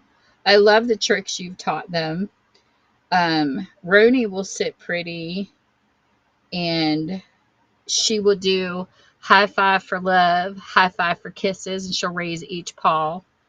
Um, I did have her roll it over at one point, but then she stopped. So I don't know what happened there. But she was like afraid of it after a while. So that was one trick she stopped. Well, I'm glad you got to come in. But I was putting names in for people to follow you guys and come and check out your shows. Because I want people to be able to see what kind of people we have fun with and hang out with in the evening time. I love hanging out with you guys. In the next book we have, I'm off the beaten track over here. But I love gabbing, so my YouTubers know it. They know I like gabbing, so I'm good. This book here is called A Woman Seeking God, Discover God in the Places of Your Life by Dorothy Kelly Patterson. This is in really good shape. And it is 1992. And it says, for years I have been convinced that the women in this world need most of the word from God. I believe with all my heart that God's word does speak to the women of this generation the same clarity and authority with which it spoke to the women of the first century, and even women living in the Old Testament era.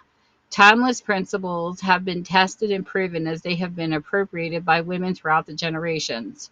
In these brief chapters, I have tried to let God's word speak to the heart of women in very special ways. In a personal life, in the home, in celebration as one service to God and country. Yes, God's word is shared and explained, but I have also included my own personal experiences with the applications in daily life. So we'll run this one. But I am glad you got to come in. You're the sweetest. I remember when I was invited to Keith's stream, Izzy invited me in. I asked in Creations. And I was just floored. Like I'd never seen people have so much fun like that. Especially because I've never been into fashion. And I didn't know any brands, or I never even heard of Jeffree Star. Seriously, we only had drugstores around us. I think the biggest store we had near me was a Kaufman's. And I only checked out the perfume. I never really paid attention much to fashion. So like I said, my mother, she shopped at JCPenney, so we always took her hand-me-downs. My daughters will even tell you that's where they get their purses. They'll go to yard sales. So it's interesting when I come in there and then just seeing how giving and sweet and just watching the texting, it was just amazing. And I was sitting there watching you and I'm thinking, oh my God, this girl's got to be the sweetest girl in the stream because you were welcoming people and talking to people. And and it takes me a while because I like to study people first and things. And I thought, oh my gosh, I can't wait till she has a live because I'm going. And Lexi too. And then finding out she was military was like, wow. So, you guys have a really good set of people in the fashion community that hang out together. I mean, like really good hearted people. And you can see it. Welcome in, Sarah Marie, when you're hanging out in the stream. And who else did I miss? Melinda. For some reason, Melinda's showing up on my laptop, not my phone. I don't know why that happens, but that's so weird on Whatnot. So I was glad I came into your first live and I actually get to know you better. I thought that was so sweet. And still getting to know all of you guys. This is Sister Images, Guided Meditations from Story of Biblical Women by Mary Zimmer. And this is actually a 1993 copyright. Women who study the Bible today are seeking to make connections between their own lives and those of their female biblical counterparts. Sister Images is a collection of 20 commentaries and guided imagery meditations written especially to help today's women make these connections through identification with the power of biblical women and personal application of Bible principles by taking a new look at the important roles women played in Bible stories. Mary Zimmer also helps readers experience personal growth, spiritual development, and interior empowerment. Ideal for use in private devotion, spiritual formation, workshops, and retreat, this collection offers today's readers new perspectives on stories of biblical women that bridge the gap between feminist theology, biblical interpretation, and the women in the pew. So we got Sister Images. Hey, Kristen, welcome back. Yes. Oh, thank you, Ez. And I told my daughters, I said, this is your new sister. I print screened a picture of you. Wait till you see this picture. I said, here's Ezzy, because I was trying to show you. So look what I got. I got a picture of you on my phone. When you and your husband were standing there and I showed my daughter, says, here's your new sister. My youngest is like, who is that? I said, come to Whatnot, you'll find out. I'm trying to get him over here so bad. I'll have to send you the picture. Hold on. So you have it. Sometimes we get so caught up, like I told my kids. When you look at my kids' baby album, it looks like everybody else is raising them because I'm behind the camera. Like you never get pictures of yourself unless, together, unless somebody takes them. So now you'll have a cute little picture. But usually I don't take pictures without asking permission because, but I'll share them with you. Because I wouldn't like somebody doing that to me either. But I print screened it and I sent it to you. So you have a cute picture of you and your hubby. But I do love photography. It's one of my first. You're quite welcome. It's one of my first love is photography. I love it. I always got great pictures at the family reunions and everything when we're doing outings, and people love it because I share my stuff.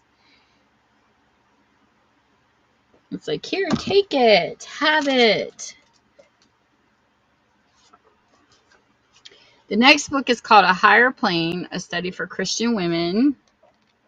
And this has got some writing in it, but it's another study guide. And like I said, I like these. I'll just leave the ephemera in there. Somebody wrote a list in there, and I'm going to leave it there. But if you go through these, oh, there's another one. Ooh, looky there, more ephemera. So we'll leave it. And you can just take the book and notebook paper and write on your own paper. It's even got a song in the back from 1969. So that's an older study guide. I like comparing the olders to the news.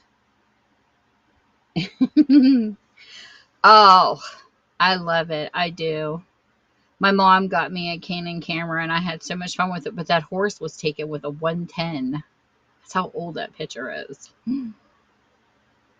I remember the days where you had to mail out pictures to get them developed. And sometimes you would get an envelope back empty. I always wondered where the lost mail ended up.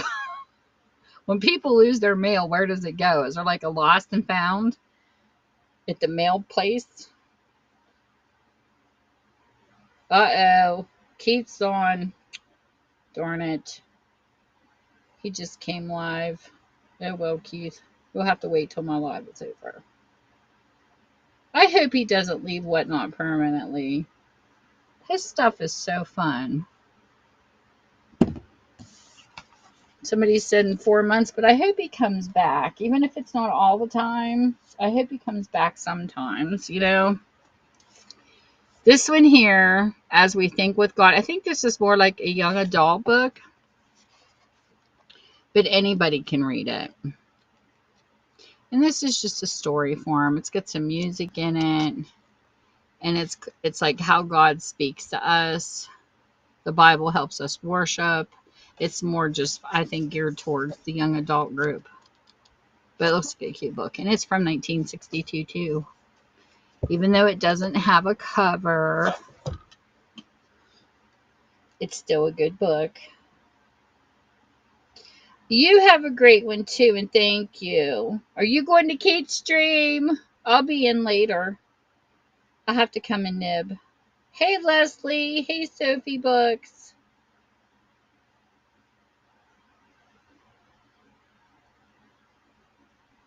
I'm glad you got to come in.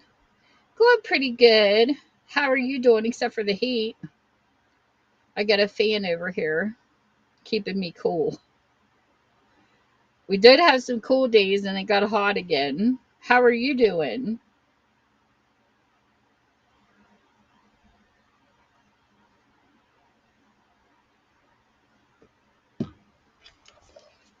Next book here, we have Precious Memories from Joanne Mills.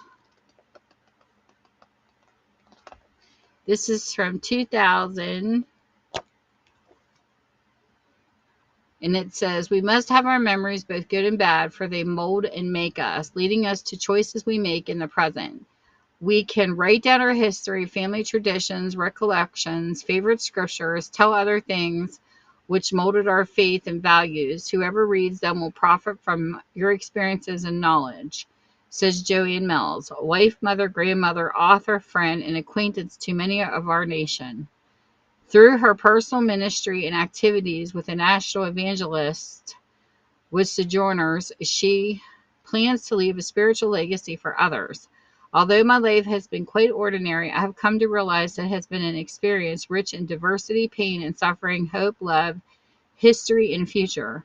The stories spun in this book are only a few which have enriched my life, precious memories, how they linger.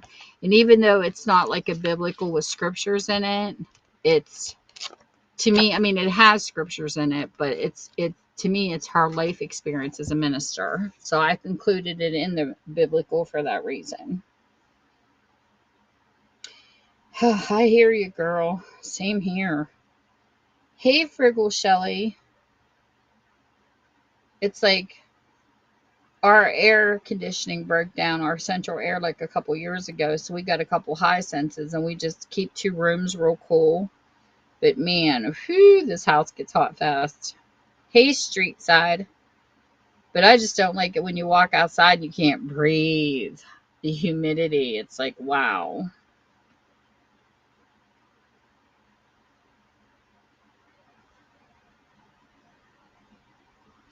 And the last book I have for this time of the educational genre, biblical genre, is Yet Trouble Came, Comforting Meditation from the Book of Job, which is my favorite book, actually.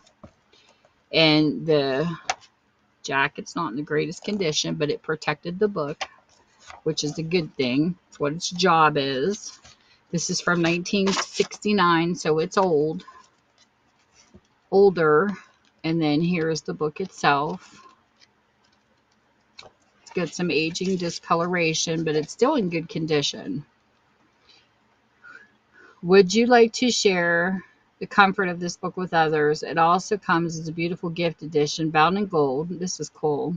Ideal for hospitalized friends, shut in, the bereaved, those facing major problems. Let them know you care.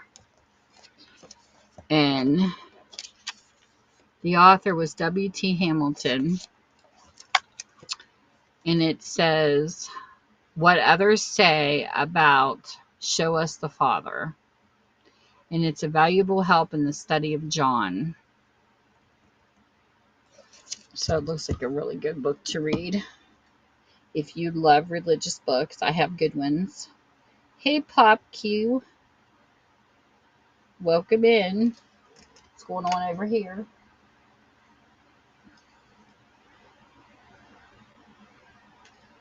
Dill!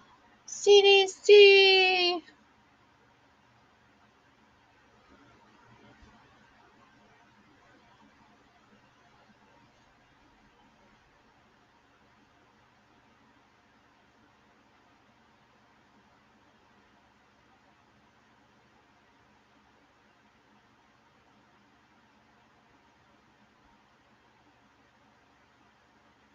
This next one, I started into educational. I can't even begin to pronounce this one.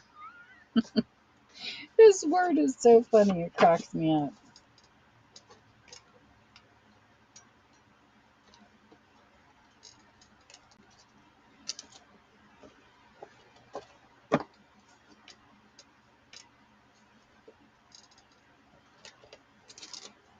I wish I knew what happened to this one book. I misplaced it somewhere. And I don't know where. I'll have to find it. Okay, so educational. We are going into this one. The title. The Gulag Archipelago. Archipelago. I don't know. But anyways, it definitely has been loved. Let's get some aging pages on it. It is from 1973 by Alexander I. Solheim. I can't even. On the back it says, for years I have, with reluctant heart, withheld from publication this already complicated book, or completed book. My obligation to those still living outweighed my obligation to the dead.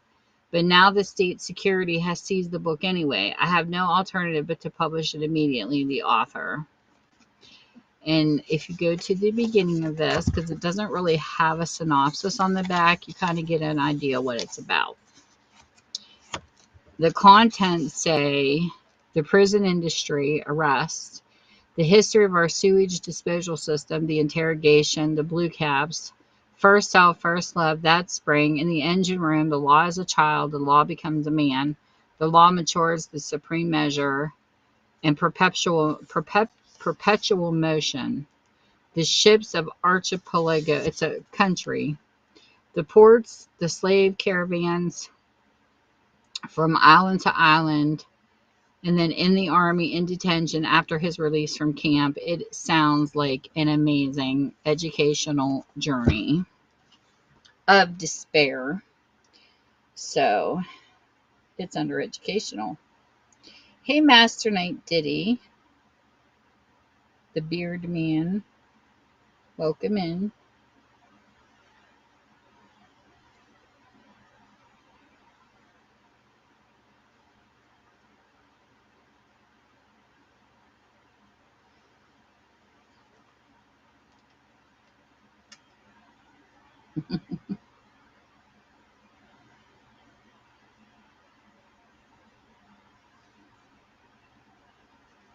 The next book we have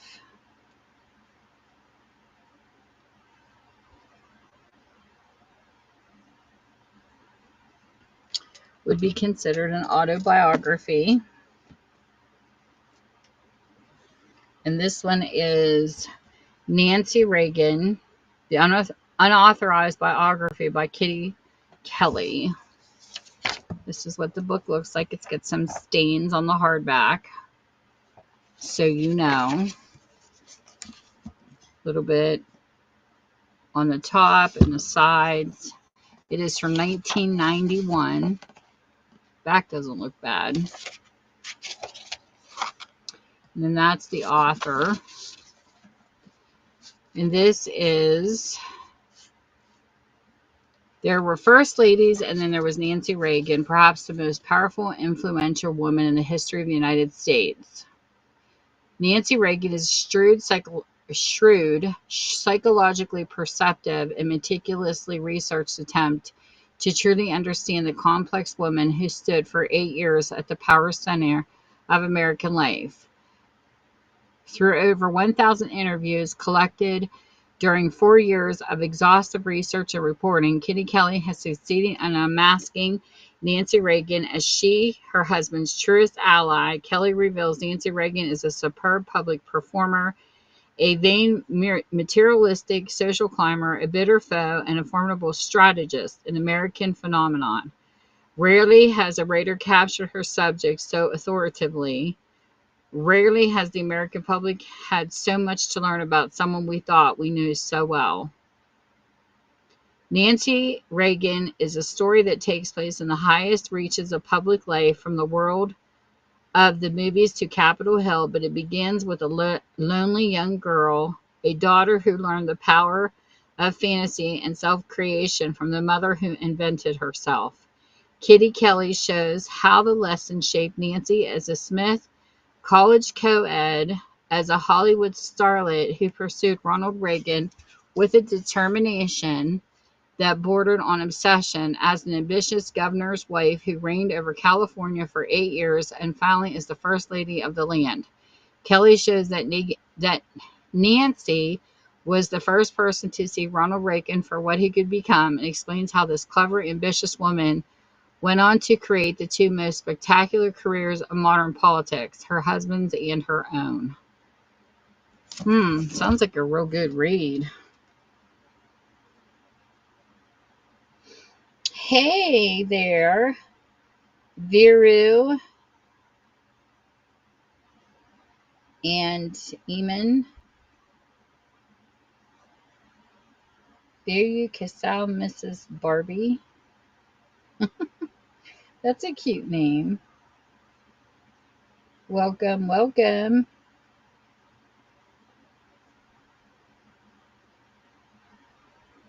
Let's see what we have next coming up. Oh, this is a good one. For anybody who wants to become a volunteer in an animal shelter, or just animals, period.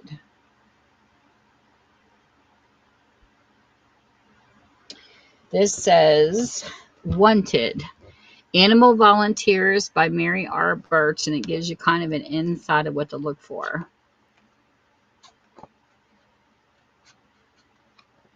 This is the 2003 copyright.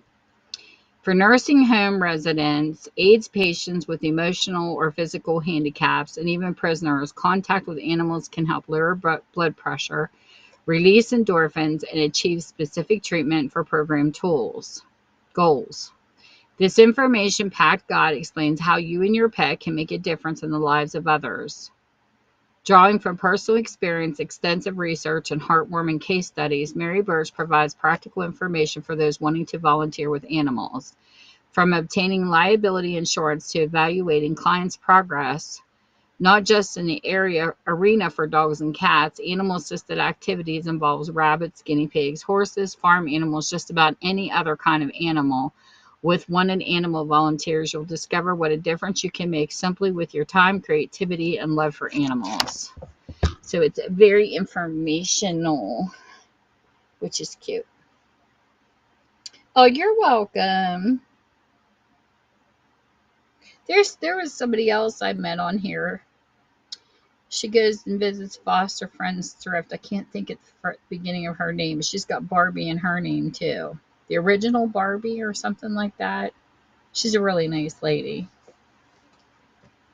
Foster Friends Thrift is another good channel to follow. They do fundraising for foster kids.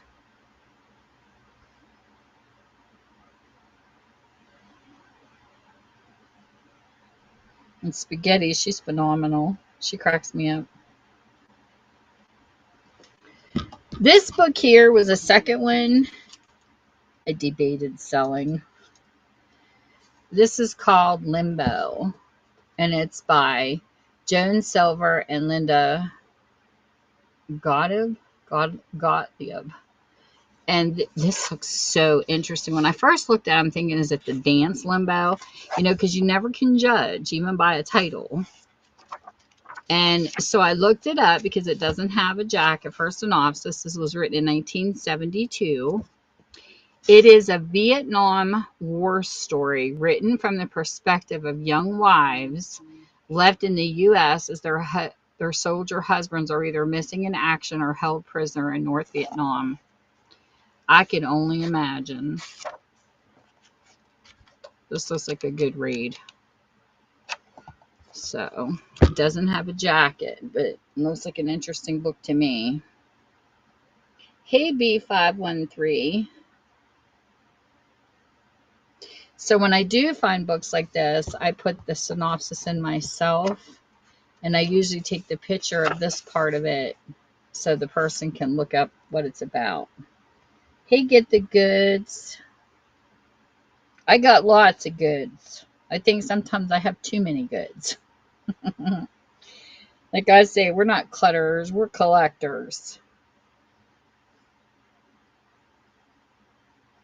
And then the next book I have under education, I had to cover this because they have guidelines on whatnot of things you can show and things you can't.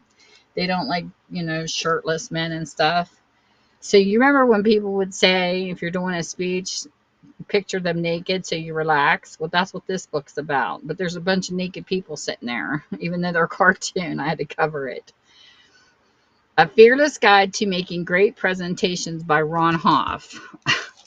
Because sometimes you go to upload the picture of the book and whatnot, it's like you're breaking the guidelines. So I had to cover. I had to put clothes on them. A post-it note clothing. This looks like an interesting book to read. It looks like it's done with humor. And it's from 1988. I Can See You Naked, A Fearless Guide to Making Great Presentations. Oh my gosh, this is so funny. The title gives you a clue. I Can See You Naked takes a different, bright, buoyant, sometimes irreverent. It uses the techniques of presentation to demonstrate its purpose and point of view. Purpose to help you be a better presenter, noticeably, visibly better the next time you get an opportunity to make a presentation. Point of view, you don't have to undergo some kind of personality change or visit a charm school to become a superb presenter. Ron Hoff, one of America's leading presenters and a creative director of special reputation in advertising and marketing, believes in putting presentation into graphic terms. So yeah, that kind of looks funny.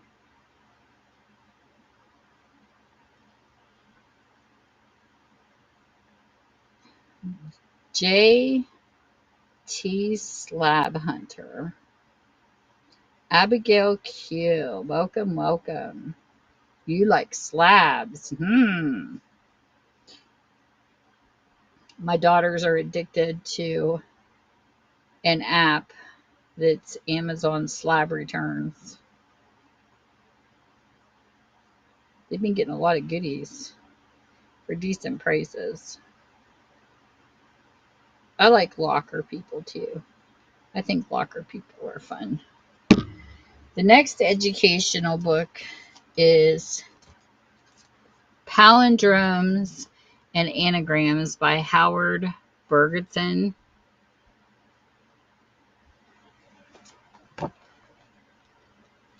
And it's got a lot of different sayings and stuff in it. This is a cute book from 1973. It's palindromes and charades are literary chess, and anagrams speaking anagrammatically are the something magna. Then Bergerson has shown the high-level work going on these literary forms today. There are such appropriate anagrams as the bartender, beer, and art, Adam Blom's A Mob's Tomb, and such palindromes as short poems. An era amidst its dim arena elapses pale, no in uneven union, liars alias rail. Throughout there is a fine text analyzing the various functions of anagrams and palindromes, analyzing historical forms, analyzing the forms as used by foremost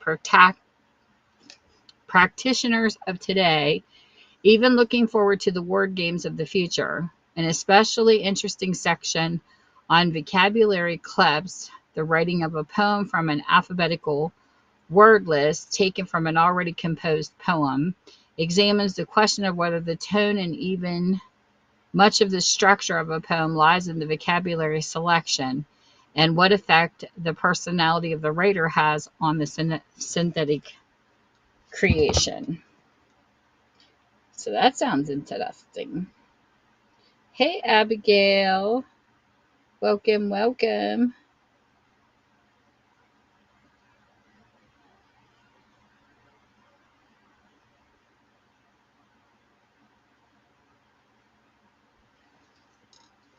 This book that's coming up next is interesting to me because this was kept very well for its age.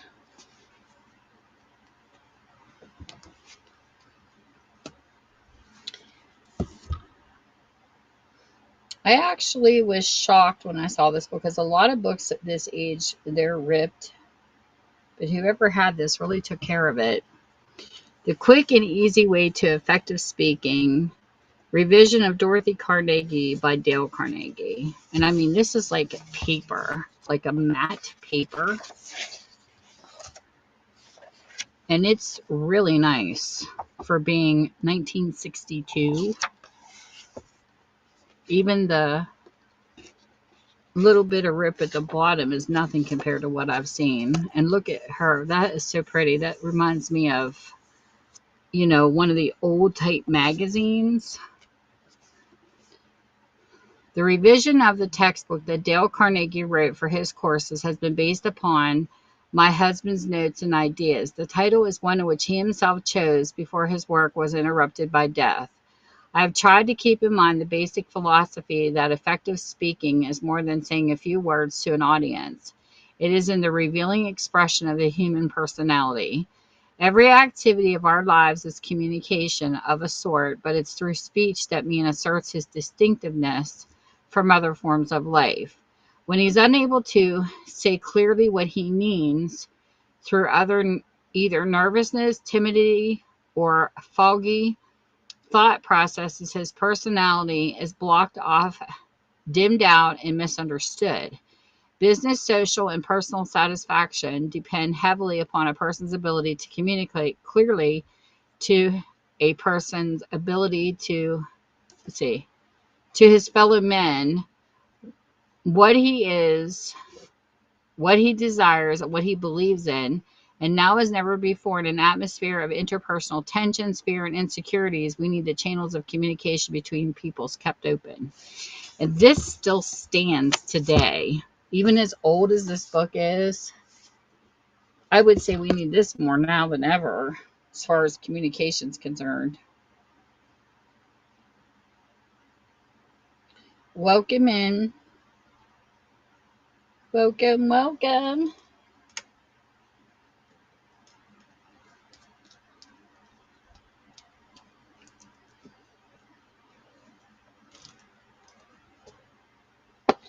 Communication.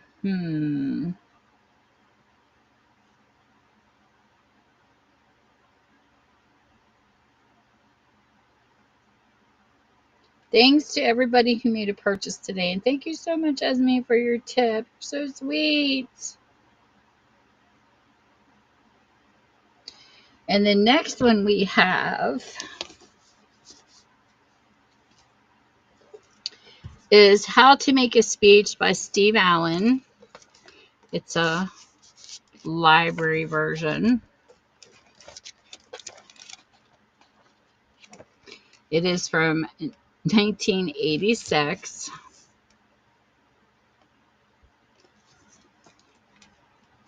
If you ever tried to make a speech without adequate preparation, you are painfully aware it is not as easy as falling off the proverbial log. In this book, Steve Allen shares with you all the rules and tricks of lecturers, trait acquired during his 40 years at the podium. Many of us know Steve Allen is the man on TV who always makes us laugh, but he's also much in demand as a public speaker. He is active on lecture circuit, speaking sometimes on humorous subjects, but often with a seriousness of purpose on a wide range of social issues. In this engaging how-to book, he sums up his years of experience and outlines a clear, simple course of speech making that neophyte as well as experienced speaker can put many of Steve's suggestions and observations to work. Some of the topics are overcoming stage fright, reading the speech, the importance of rehearsing, how and when to employ humor, what to do if your audience knows more than you, serving as a toast master, studied with examples. Allen's unique humor is truly a book that will entertain while teaching you how to make a speech. He was also a comedian, so that's cute. So there is that book running. Hey, Hope and Angel and Coach. What do you coach, Coach? I actually had a book that had an author coach somebody. I found that interesting.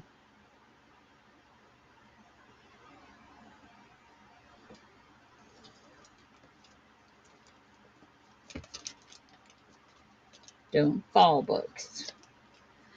Okay. Hey, Shelley. So the next book we have, go down the line, is Strictly Speaking by Edwin Newman. Will America be the death of English? Could be.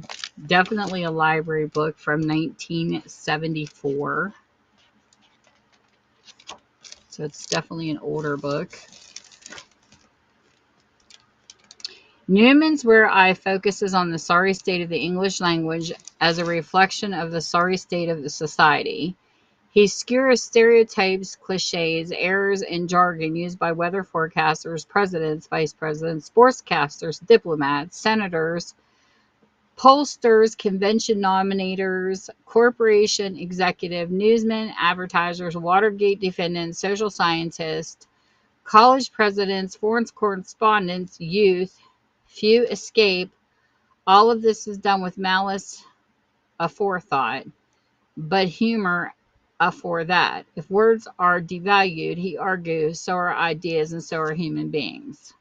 Drawing upon his wealth of experience in newspapers, radio, and television, Newman adheres headwind components, game plans, bottom lines, out of sight confidence, factors, unsightly bulges, nitty gritty, and such. He deflates the pompous, the grandiose, the stilted, the hollow. He rejoices in language that is lucid, graceful, direct, civilized. The reader rejoices with them. He sounds funny. That sounds like an interesting read. Hey, Wee Free. Hey, Happy Hostess. Hostess with the mostest. This book here, I love the cover on the next one. Kind of reminds me of baseball-ish. Like a baseball type cover, but it's not a baseball book.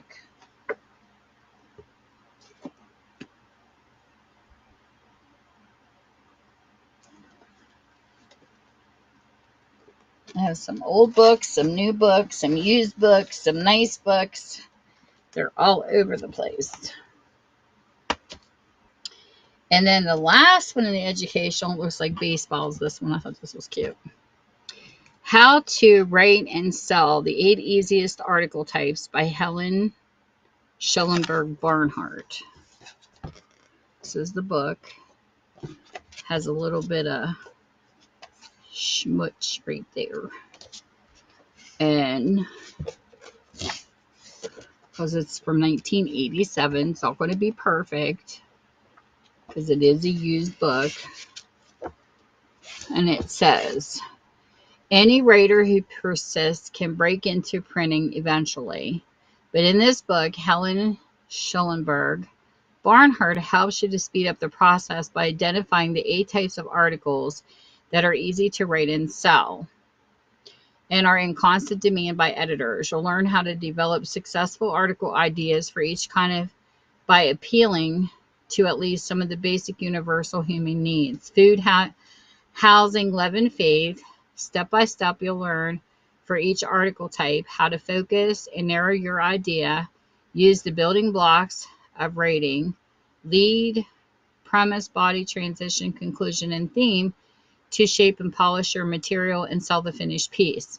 Drawing on her more than 20 years of experience teaching beginning writers, Barnhart anticipates the problems you're likely to encounter in the writing and selling process. You'll get sound advice on solving those problems and finding numerous examples from articles written by her former students that show you how they developed their ideas and made their sales. So this looks interesting even for today, because I know a lot of people like writing in forums. So we're going to run this. Hey, Lord Jupiter and Bones. And I am going to go and be right back real quick because I got to run my dog outside. And then I got to come back and finish the book. The last of the books I have. But this is my be right back. It's at outhouse.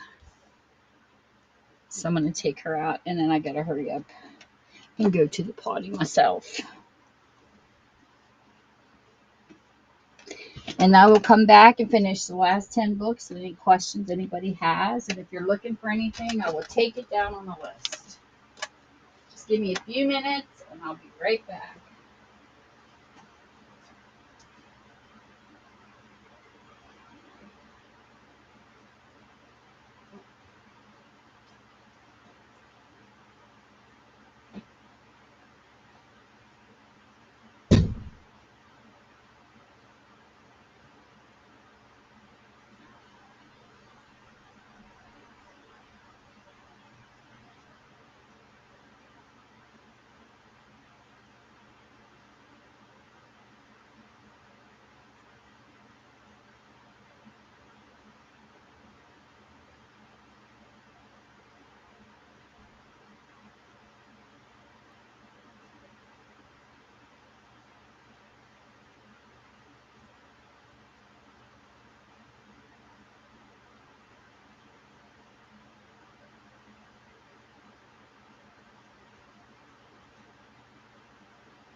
Alrighty, I am back.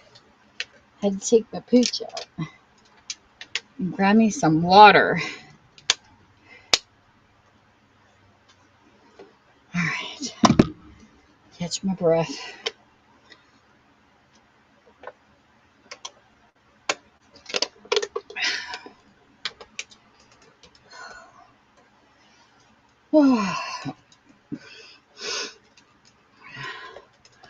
Up and down the steps, up and down the steps. Welcome in, everybody that I missed. Oh, Pinky was in here. Izzy!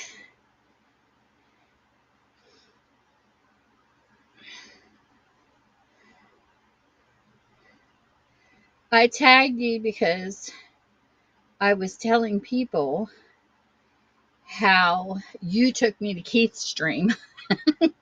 And I tagged a bunch of people. And I said, and Izzy makes homemade stuff. And if you're looking for those type of items, she could use your help. So we'll see. I don't know when your next live is, so I couldn't tell them. But hopefully people will come in and follow. I hope. Oh, but anyways, Esme come in. She come in to visit. I'm going to run this book one more time. Hey, Bottom. Yes. So you can advertise. We need to get you out there more, girl. Hey, Anna. Thanks for asking. And hey, Nicole. Oh, she does all kinds of cute stuff. I wish I had my stuff down here that you made me. I have a journal. Her husband does etchings, and he put a horse in it. I love this journal. She does tumblers. I have a beautiful light upstairs that they designed, and it has my grandkids' names. The 3 grandsons are on the left, and the granddaughters are on the right, or something like that. But it's got a big flower in the center, and it lights up. She does incredible stuff. And I really try to get it out there when I know people are struggling. And it's up to Izzy to tell her story if she wants to share.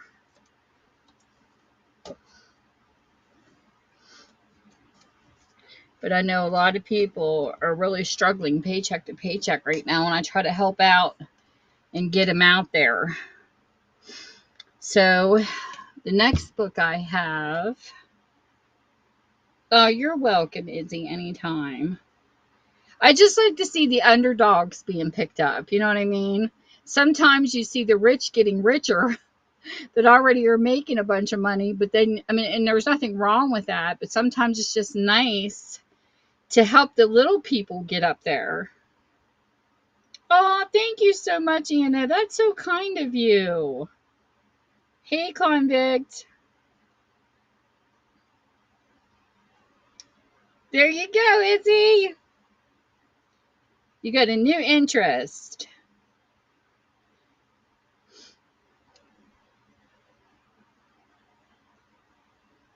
And here is Winter Soldier by Marissa Carroll. This is a Harlequin super romance, men in uniform. Some people like the super romances. It's got a little bit of coloration because of the years. It was 1999. Winter Soldier by Marissa Carroll. I like that name, Marissa. Okay. When Lieutenant Lee Gentry, nurse and soldier, goes overseas as part of a team providing medical care for those in need, she knows she is in for long days and hard work. What she doesn't expect is to fall for Dr. Adam Sauter to become pregnant with his child. Adam thinks Leah may be able to save him from his haunting past, but he has nothing to give her, not even his love. Still, when the mission is over and he discovers that Lee's in danger of losing their baby, he leaves his job to come to Kentucky. Adam would like to be a husband to Leah and a father to the baby, but he can't forget his past. He knows he should go, but he desperately wants to stay. So this is this book. Hey, Team Hideout and Kidco Lecter. I bet you've been working your fingers to the bones, girlfriend. Hey, Afas and Kaylee.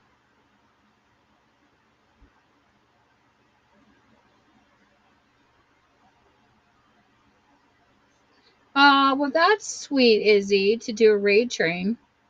Hey, Vanessa. I haven't done a train yet on here. I just been kind of laid back because I've been organizing and working too. Ugh. I almost got all my stuff for my housing stuff. I have 2 cans of paint left because I'm winterizing with my home with all the money that I'm making. So this has got like a little mark right there. This is called The Temptress of Tarika Bay by Robin Donald. And this is a 2003 copyright. Harlequin presents romance. He wants her land in her body. Morna is suspicious of newcomer to Tarika Bay. Hawk challenger is handsome, ruthless, and rich. He believes she's a gold digger, and he wants everything she owns, her beautiful New Zealand postal property in her body. Settle back and enjoy Robin Donald's intense, passionate new romance. Find out whether Morna can resist Hawk's incredible physical magnetism. If he beds her, she fears he won't wed her. He'll make her pay, pay, pay. So that's this book. Books, Kicks and Nicks. Welcome, welcome. So here we go. Well, nice. I'm going to mod you right now, if you don't mind. While you're in here is trying to find a moderator that'll stay in the whole stream is rough. YouTube, it's easy. I have a good one over on YouTube, Tiffany, but I can't get her over here. She would be great to mod on this stream. She's a dedicated mod.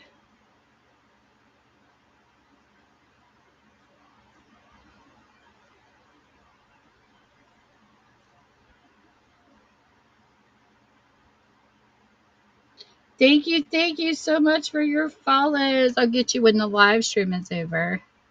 Hey, Dreamlight. Well, that's a cute name. I have a lamplight next to my bed when I read. Dreamlight's cute, though.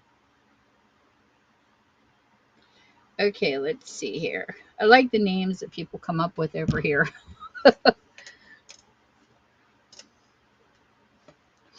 This is another Harlequin super romance. It's A Cop's Good Name by Linda Markowick.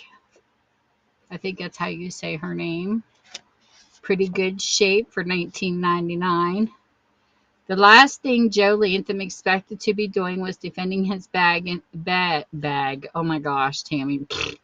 His badge and his reputation. But one dark night, when fleeing suspect, one split-second decision later, Joe's 14-year career as an outstanding cop is about to end. Only lawyer Maggie Hannon can help him. Nobody knows better than Maggie, except maybe Joe himself, how much he gave up to be the best damn cop on the force. The last thing Maggie expected to be doing was helping her ex-husband save his career. The career that had always come between them, but Joe needs his badge and the citizens of Plainfield, especially one 12-year-old boy, needs him, and Maggie needs to win the case quickly or she may fall in love with Joe all over again. Nothing like a kid to bring parents together, right? Cute. This was like a cute story, actually. What movies are you watching? I haven't sat down and watched a movie in a little while. I need to catch up on some new ones. I feel like all the apps, like Netflix and everything, they show all the old stuff. It's hard to get new stuff unless it's like a series. I know my husband will sit for hours, Izzy, looking for a movie, and he's like, oh, would you just pick one? He hates it. Or you'll get one and it looks real good and it has a really dumb ending. He hates the ones that has that ending that's not an ending, you know. Yeah, Dubai has been pretty good. We watched Dubai TV. We saw that we watched the Welcome Back Kotter episodes that we missed when we were kids. Like I only seen a couple, but I never got to see the whole thing. And Facts of Life is on there too.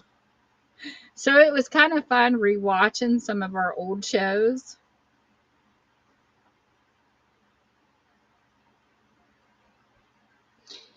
If you can, check and see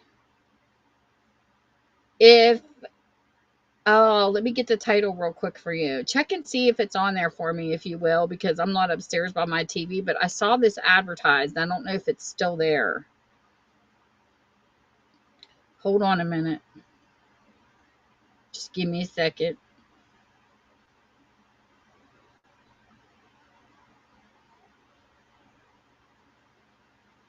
I think it was called the Romeo and Juliet Killers. And let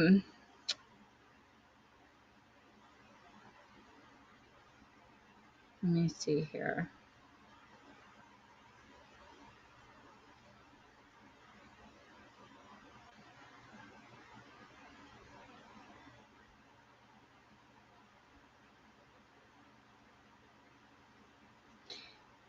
I don't know if you remember a long time ago the a soap opera called Passions.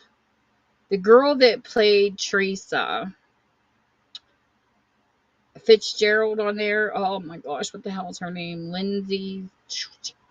Wait a minute.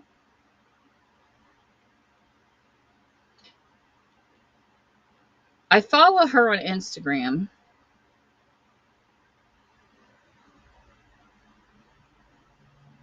Lindsay Hartley. And I saw her post earlier today. And she was saying there was this show on to buy that she directed. But it was posted a little bit ago. Hold on, let me see if I can find. And if it's there, I might watch it later when I'm done here. I didn't know she became a director.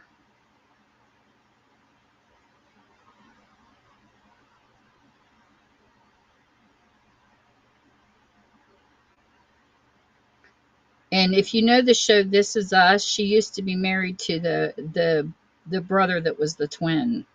In real life, she was married to him. Here she is. This is they played Teresa and Whitney on the soap's Passions.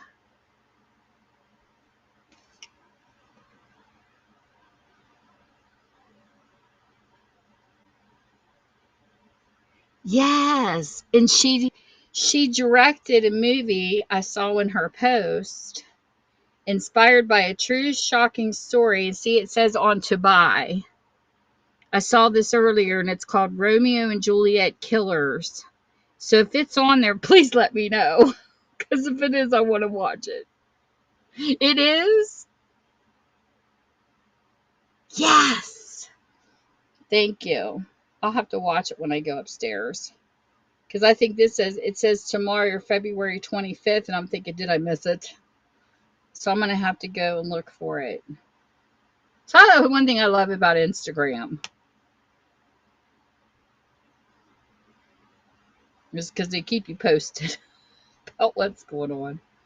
But anyways, I hope you guys have a good night watching movies together. That's a sweet thing to do as a married couple.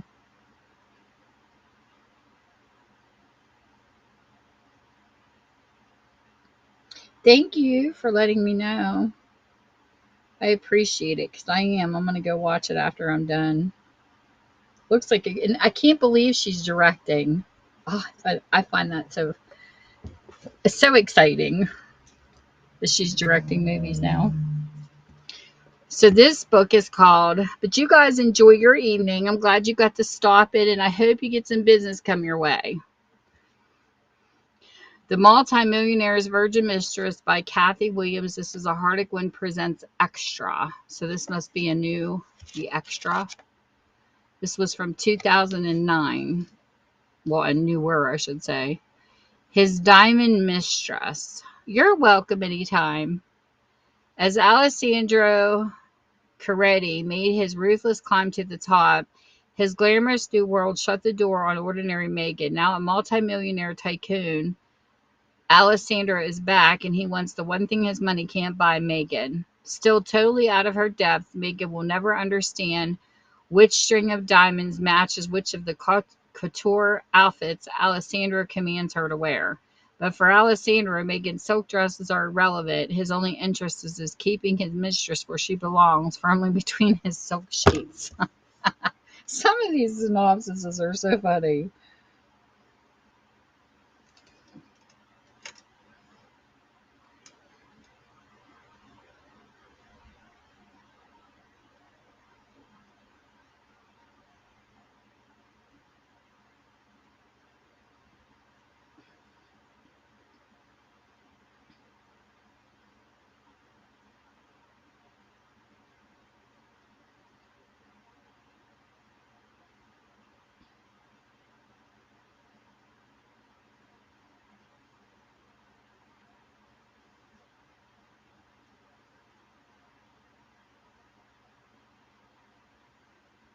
The next book we have, this is a Harlequin romance. One of the regular ones, I think. Yes. Devon's Desire by Quinn Wilder. Little bit of aging and coloring. This is from 1991. And it says, you, Miss Page, will cooperate, but Devon Page wouldn't cooperate. She hadn't achieved her hard-won independence only to relinquish it to some bodyguard. Gray Carmichael was troubled. Devon knew it instinctively, and she suspected if she ever let the handsome federal law enforcement agent get the upper hand, trouble would have to be redefined. Still, with or without her cooperation, Gray was determined to protect her, and judging by the fire and passion she glimpsed behind his stern mask, this meant buying one kind of safety at the price of another. So we will run it.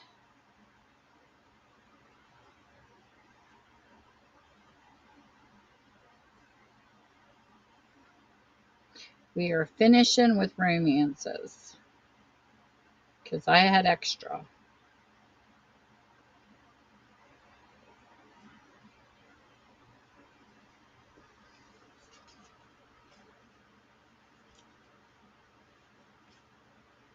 The next one is an older one.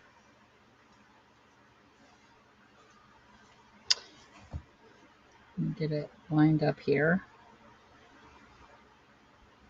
So if you like the older romances or you know somebody that does, I have them all.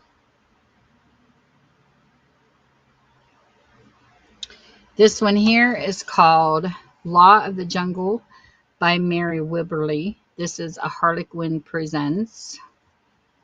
Definitely older. It's got some writing and some aging. This is from 1982. Shouldn't we be there by now? Rourke's reply to her question was cryptic. That all depends on where you think we're going, he said.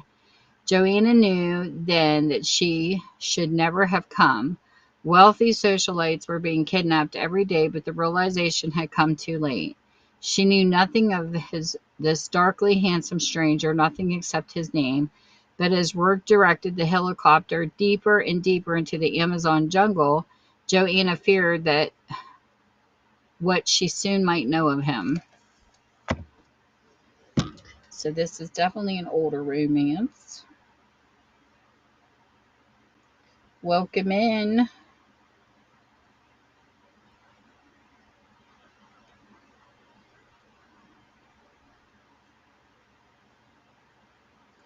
And then we have a newer one next. They get so many types of cool romances out.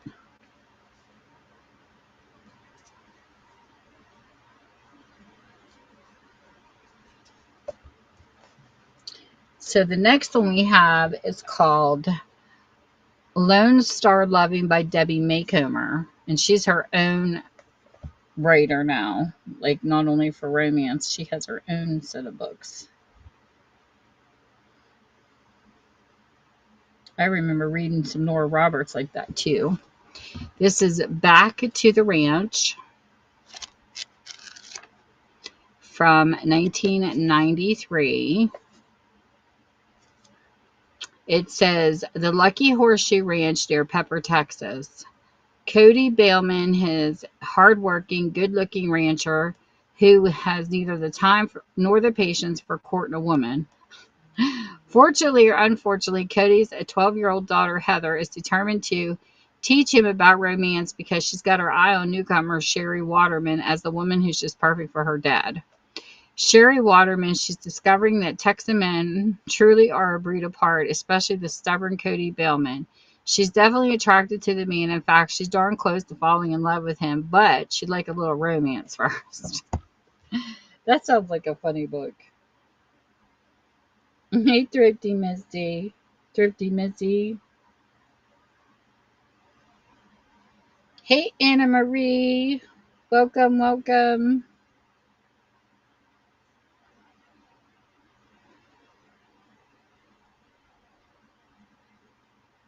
If there's anything you'd like to see in the auction, feel free to let me know, and I'll show you. I'm just going in order while the sale's running until people request.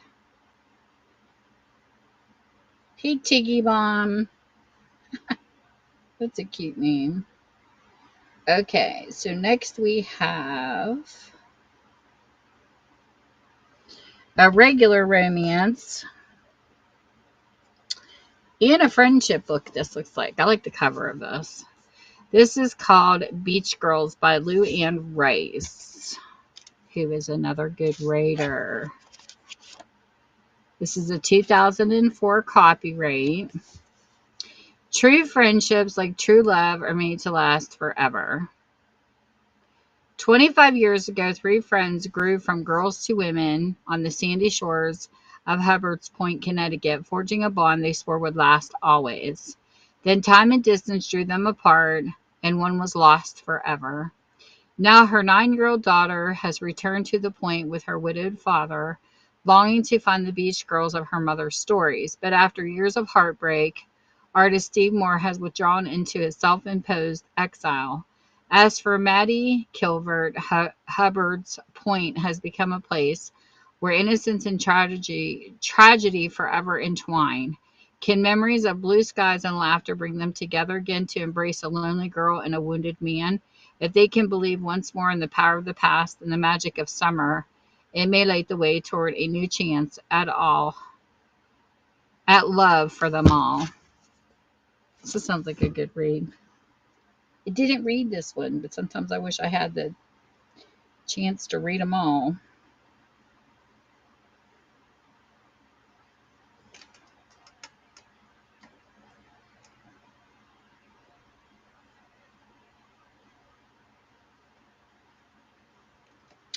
And we actually have 2 left.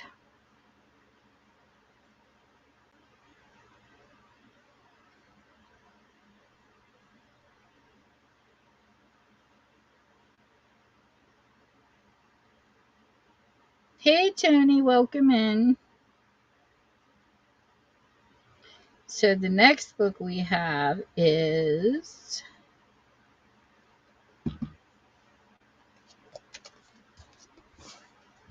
this one says Harlequin presents Passion, Passion, Passion, clear across the top.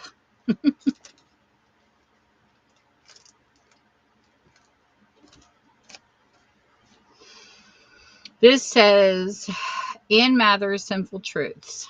The book's in really good condition. It's from 2003. What possible novelty could there be in seducing his wife? Jake McCabe, separated from his wife Isabel, convinced that his daughter she gave birth to was not his. Insisted that Emily was Jake's child, Isabel struggled on as a single mother. But now Jake finds himself in Isabel's life once more and caught up again by the same heated desire that held him tight when they were first married. Seducing Isabel can only add to the list of their sins, and it won't change the truth of her betrayal, or will it? So there is that book.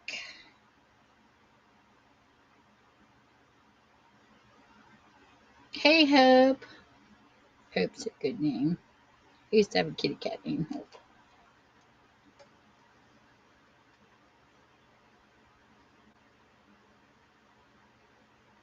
You're welcome. You want to see her? I actually did a memory book on her. They were two cats from the same litter.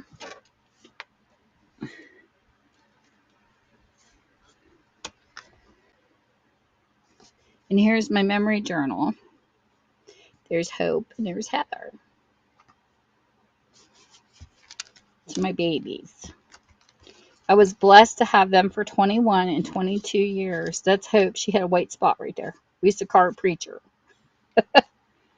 Then I have her name above her. But I love that name. And she was a great kitty cat. She was a good kitty. Hey, Sarah.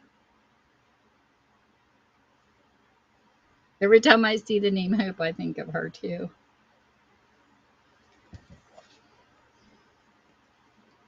And then the last book I have, this is A Harlequin Super Romance, Her Own Ranger by Anne Marie Duquette. I think that's how you say her name. It's got a little bit of coloring right here along the edge, but the rest of the book's in pretty good condition. And this is from 1999. As a ranger, he was sworn to protect the land, but Carson's taken a private oath too, that he will track down the poachers who killed his father. Alicia Jameson is a well-known wildlife photographer. The assignment in the Everglades will be her last. The poachers who attacked her have seen to that. Carson and Alicia team up to search for the poachers and find strength in their partnership of two. They're alike in their independence, their willingness to take risks. They're also alike in their capacity for deep love and for passion. Danger in the Everglades brings them together. Will it also tear them apart? And that is my last romance for the evening.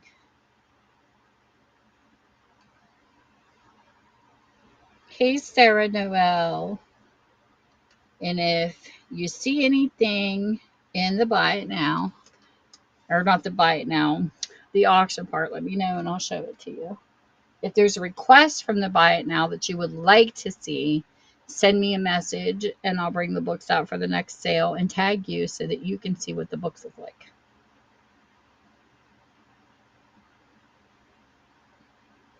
Because I want you to know what you're going to get before you get it.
Man, I need some Raiders.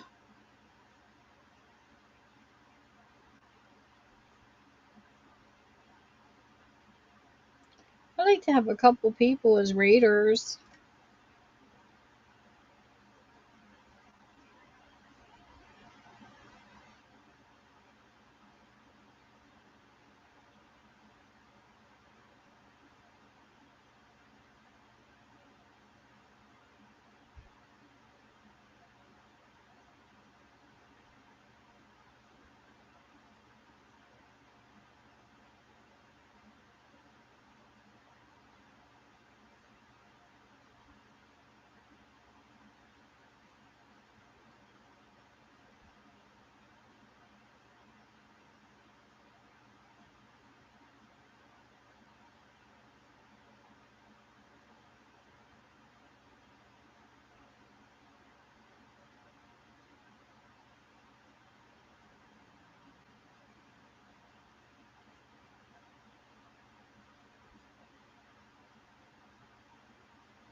Hmm.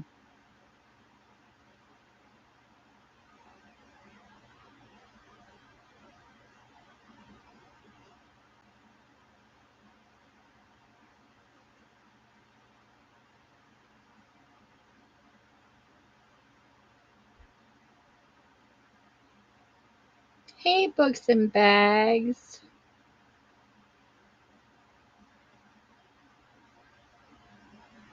I'm trying to see who's on here to do a raid.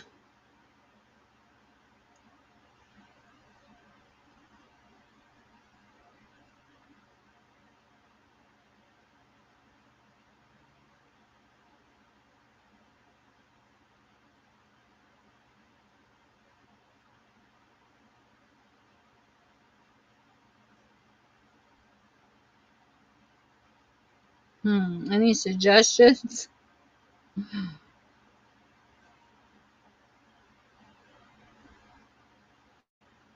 Oh, I know who we can raid.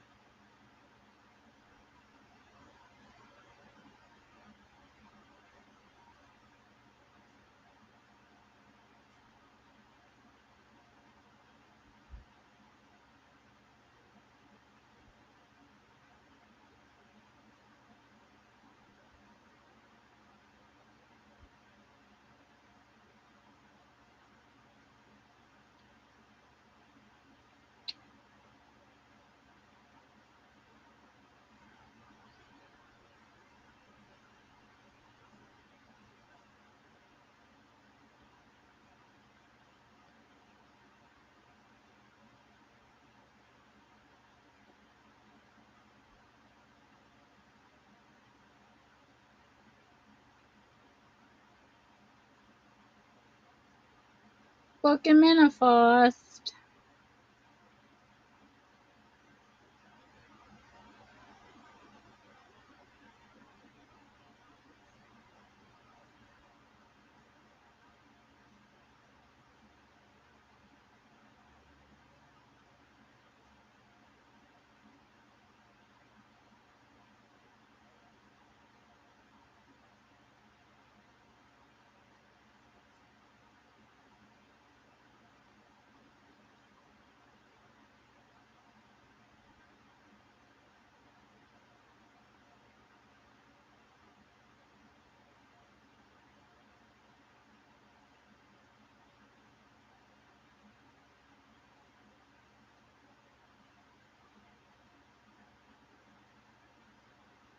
All right. Well, everybody, good night. Thank you so much for coming in and visit me on my live sale. And thank you so much to my YouTube people who come and visit my live. Stay safe and stay blessed. And I'll see you on Wednesday. Mwah. Bye.